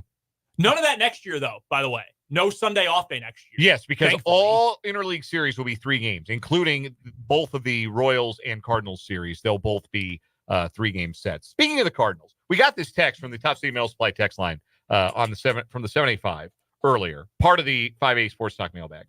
I understand Brendan's stand being a Cubs fan, but why so much hate for the Cardinals? I hate the Yankees more than I hate the Cubs. I'm assuming that this listener is a Cardinal fan. I've never liked the Cardinals. It's a Tony La Russa thing. I couldn't stand Tony La Russa. I think he thought he invented the game of baseball, and I thought he was smug and smarmy, and I could not stand Tony La Russa. And I think that attitude of I invented the game, I invented strategy, I invented bullpens, I invented bunts. And I think that rubbed off on the fans, and the whole best fans in baseball thing is so self-aggrandizing that it's always really bothered me. Also, my favorite team gave their best player, one of their best ever, to the Cardinals for 4 jabronis and chipped in $50 million for the pleasure. So I will never forgive the Cardinals for that. It's personal. It's not personal. Like, I don't hate like you personally as a Cardinal fan. I just hate the Cardinals. My hatred for the Cardinals is because it was the Nationals' first season in the playoffs, and the Drew Storen game. The Drew Storen. It was just. I was watching that at an old Chicago in Kearney, Nebraska. I remember that vividly. I'm a Cubs fan. Yeah. I do think it's very funny though. Assuming our texter is a Cardinals fan, to say they hate the Yankees more than the Cubs. I get that because the Cubs have been crap forever. Yeah. We've sucked for the vast majority of baseball history. Yeah, very, very one-sided rivalry historically. The Cardinals have all those banners, and the Cubs not so much. An 11-3 lead in banners. The Cubs have won since World War I. As a Royals fan, there's plenty of Cardinals fans in my KU radio group chat, and when I was up in Canada and the Royals swept that doubleheader, it was a good time to victory lap, but the ring talk, 11-2 or whatever. It's like, yeah, buddy, 8 of those were before like World War II. So slow your roll. Like some of the players were not allowed to play. Like it's 3-2 since the Royals became a franchise. So slow it down a little bit.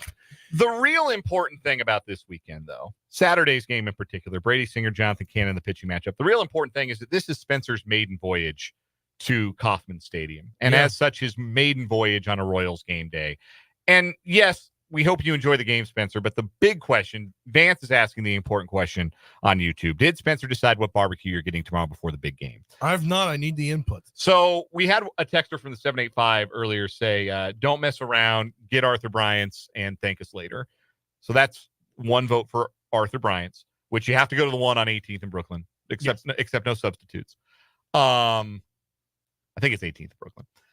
If you go to that one, make sure you go early enough to early to the game and then spend an hour at the Negro League Baseball Museum, which is just a few blocks down.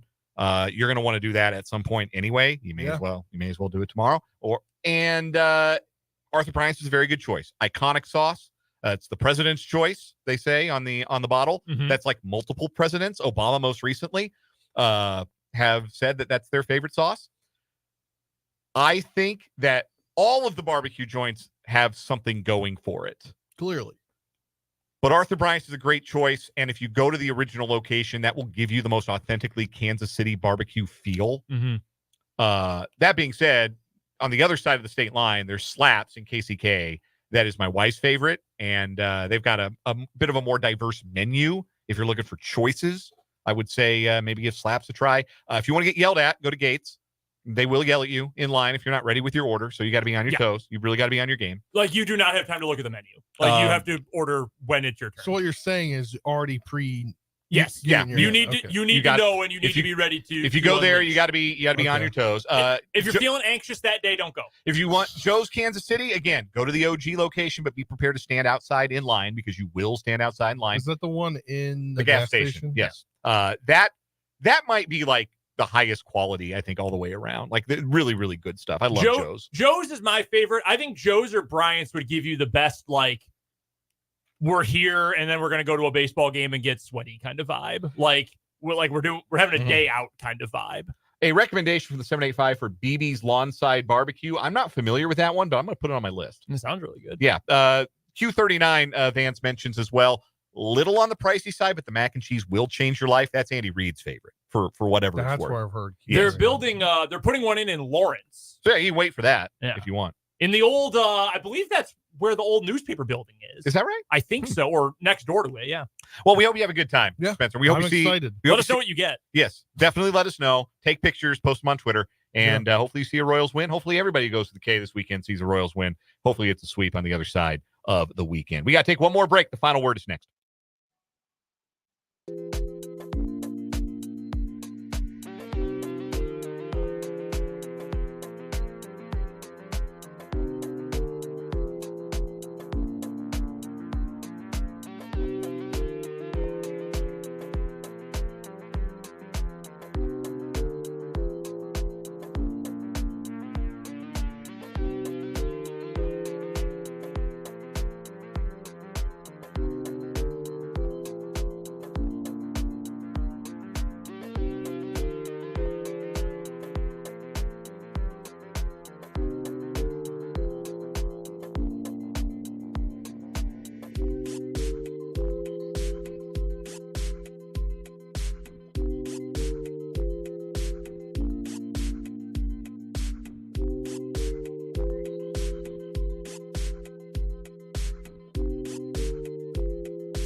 Time for the final word of the week here on 580 Sports Talk. Spencer, lead us off. Yes. I got two things here. One, it's been a year since I've been set free from Daniel Snyder ownership 1 year ago today, as Josh Harris officially took over the reins a year ago and bought everyone beer in the DC area, basically. So 1 year without Dan Snyder's been amazing. Excited for the future of the Washington Commanders football franchise, whatever you want to call them. Also excited this weekend to get out to the K. First time out there. Excited for the $5 Miller Lights that they have Excited for those. Excited to see a ball game at the K. Excited for some barbecue.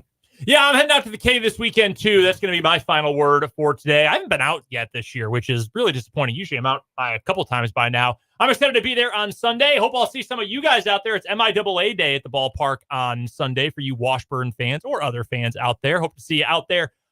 Just excited to get some Royals baseball back. I know I said the same thing yesterday, but it's different when baseball is good. And I know I've said that over the course of the year. And after most years, like, oh, God, the Royals are coming back. Oh, God. Now it's actually, oh, shoot, the Royals are back. Like, this is exciting. This is fun. There's something to look forward to for these final couple months of the year. I'm looking forward to this weekend. Plus, it's the White Sox, so you should win the series. They made it to training camp. Jake LeBon would always say, just get us to training camp, Royals. And that was not a task that they could complete for a lot of time there, but they've done it. They've gotten us to training camp, and we will have training camp and a winning Royals team to talk about on Monday's edition of 580 Sports Talk. Final word for me is I'm going to dig into a college football video game for the first time in 11 years this weekend. And I got to tell you, when I set down the physical copy of the game, I brought it home, I set it down, happened to set it down right on top of my copy of the Phil Steele College Football Magazine.